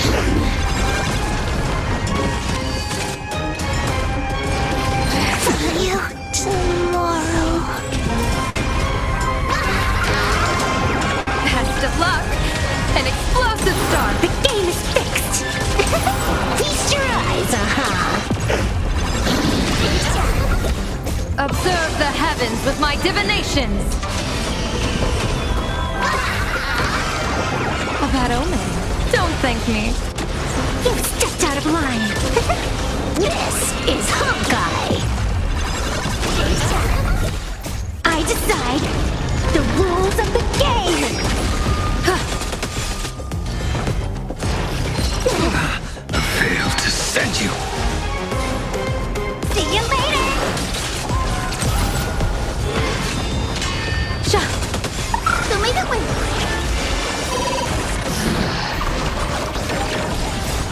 Dispel the gloom. Restore the skies. I failed to send you.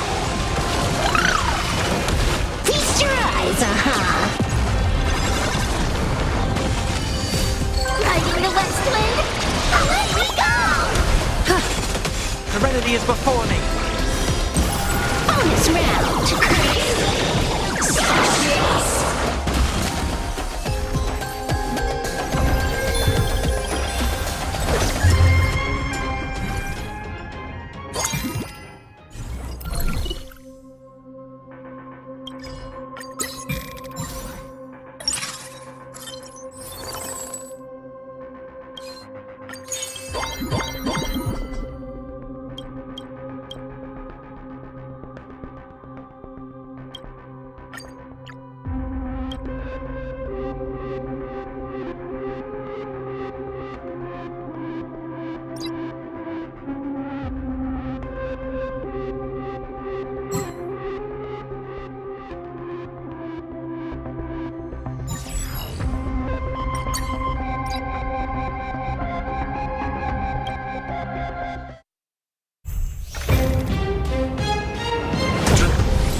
heavens with my divinations! A bad omen. Don't thank me. You've stepped out of line. This is Hawkeye. I decide the rules of the game.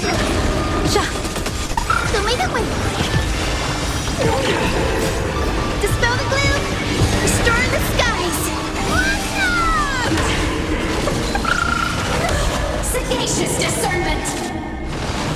The redemption. Failed to send you. See you later. To doubt farewell. I will watch over you and guide you on your path. For your sins. Bonus round. Bonus round. Feast your eyes, I've lost my way.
With my divinations! Best of luck! An explosive start! You've stepped out of line! This is Hawkeye! Failed to send you! I decide the rules of the game!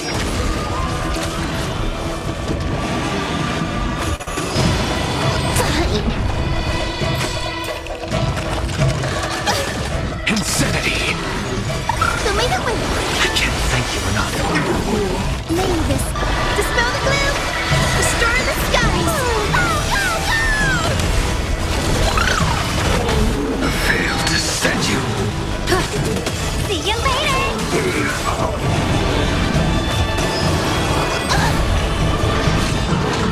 Tormented doubt, farewell. I will watch over you and guide you on your path. Bonus round!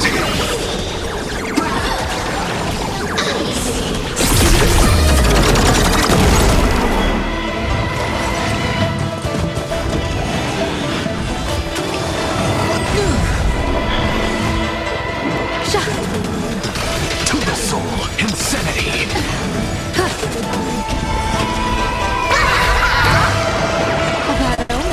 Don't thank me. The game is fixed! Feast your eyes,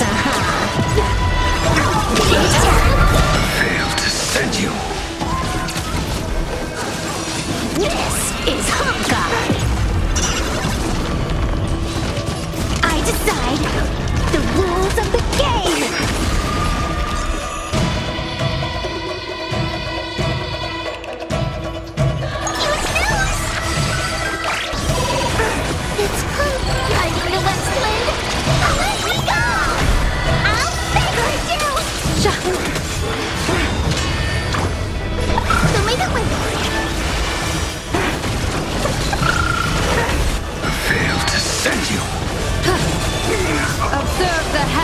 my divinations!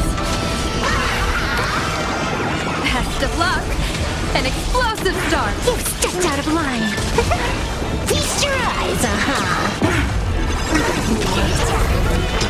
To the soul. It's of no consequence.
Baneful clouds scatter!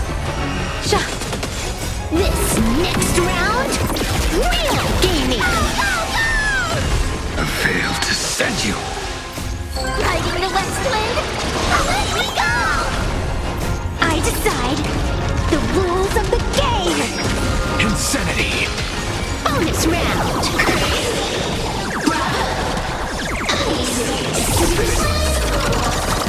This is Hawkeye! See you later!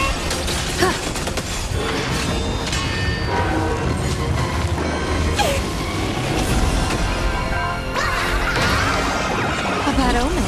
Don't thank me. The game is fixed! Feast your eyes, I failed to send you. Observe the heavens with my divinations! Best of luck! An explosive start! You stepped out of line! This is Hawkeye! I decide the rules of the game! Who may the winner? Dispel the gloom! Restore the skies!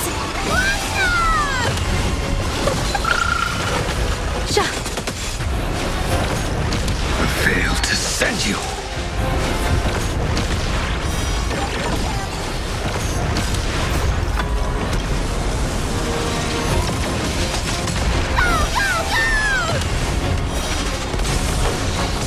I failed to send you. Feast your eyes, I failed to send you. To the soul, insanity. I'll banquet you! Bonus round! Bonus round!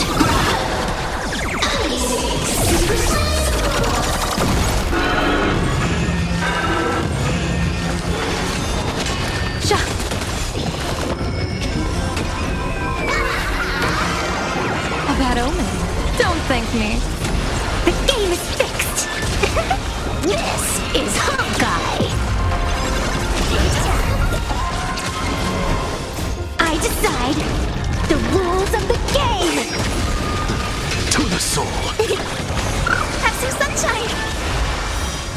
I failed to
stars favor us.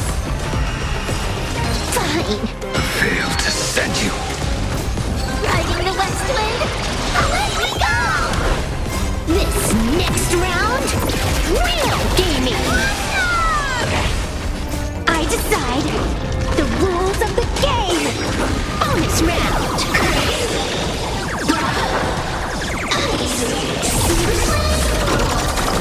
Feast your eyes, All eyes are on you! This is Hawkeye. Failed to send you. Trailblazer, ja! I'll vanquish you!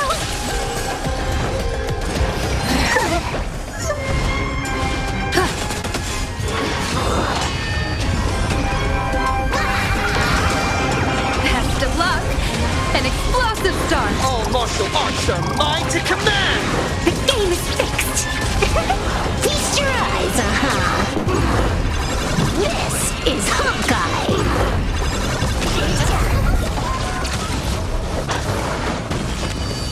Observe the heavens with my divinations. A bad omen. Don't thank me. Don't think! Fear! You stepped out of line. Feast your eyes, This is Hawkeye. Failed to send you. Feast your eyes, Failed to send you. I decide the rules of the game. Elation hilarious! All eyes are on you! This is Hawkeye.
Clouds scatter. Failed to send you. Riding the west wind. Away we go! This next round, real gaming. Yin and yang. I decide the rules of the game. Bonus round.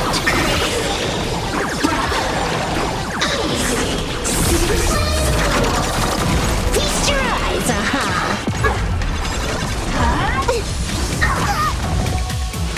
Failed to send you.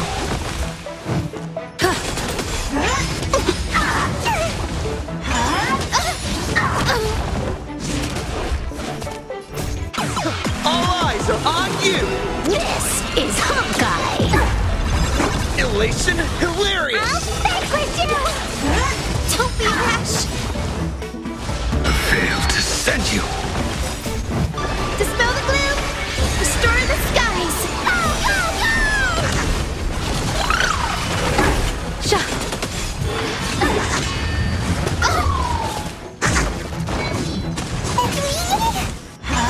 Don't be rash. See you tomorrow. Failed to send you. Super big meanie. Riding the west wind.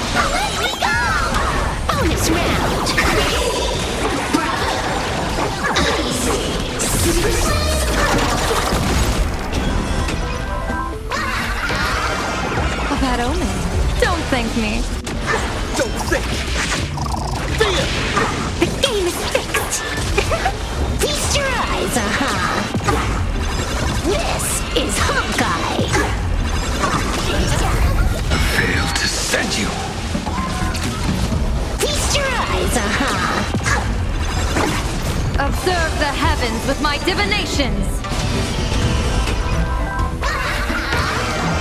Best of luck! An explosive start! All martial arts are mine to command! You've stepped out of line. This is Hawkeye. Feast your eyes, I decide the rules of the game. I decide the rules of the game.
Stars favor us!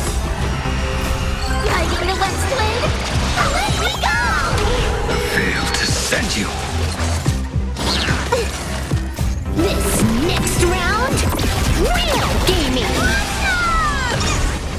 I decide the rules of the game! Bonus round!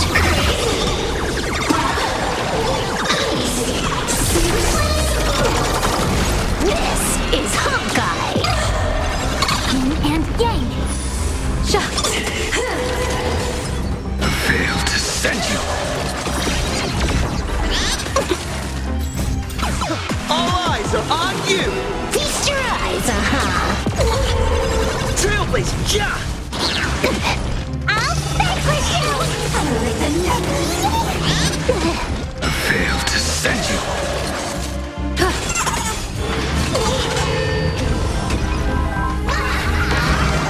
A bad omen. Don't thank me. Don't think. Feel. The game is fixed! This is Hawkeye! Feast your eyes,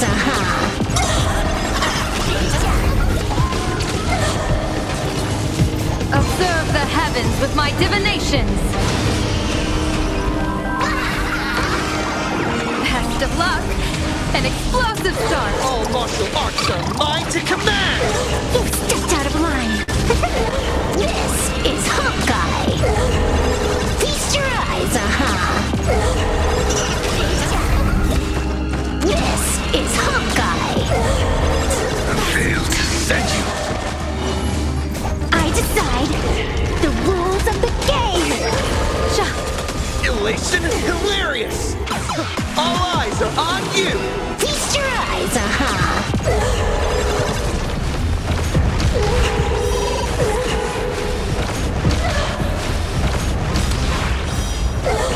Failed to send you.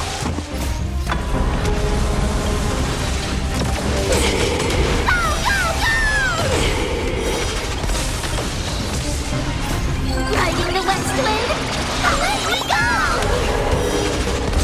Failed to send you.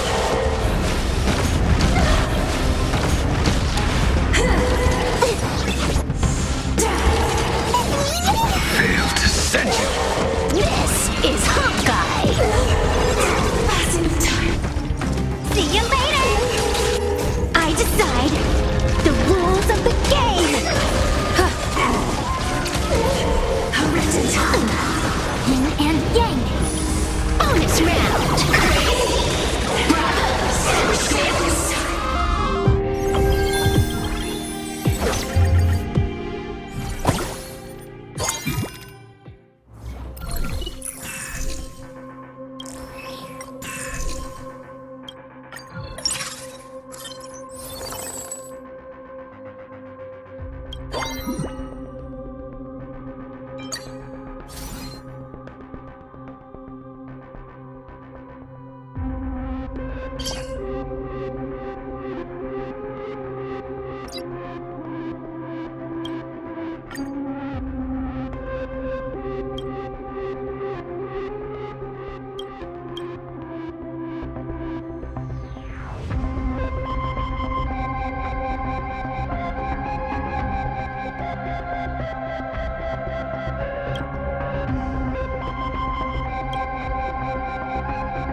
Stars favor us. Riding the west wind, away we go! I decide the rules of the game. This next round, real gaming. Bonus round.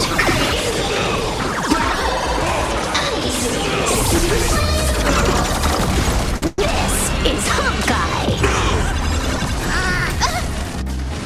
Failed to send you.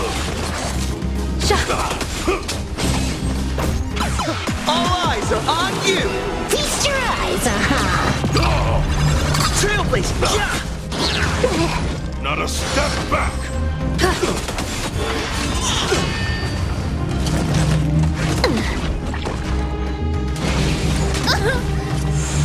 Failed to send you.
All right, everyone.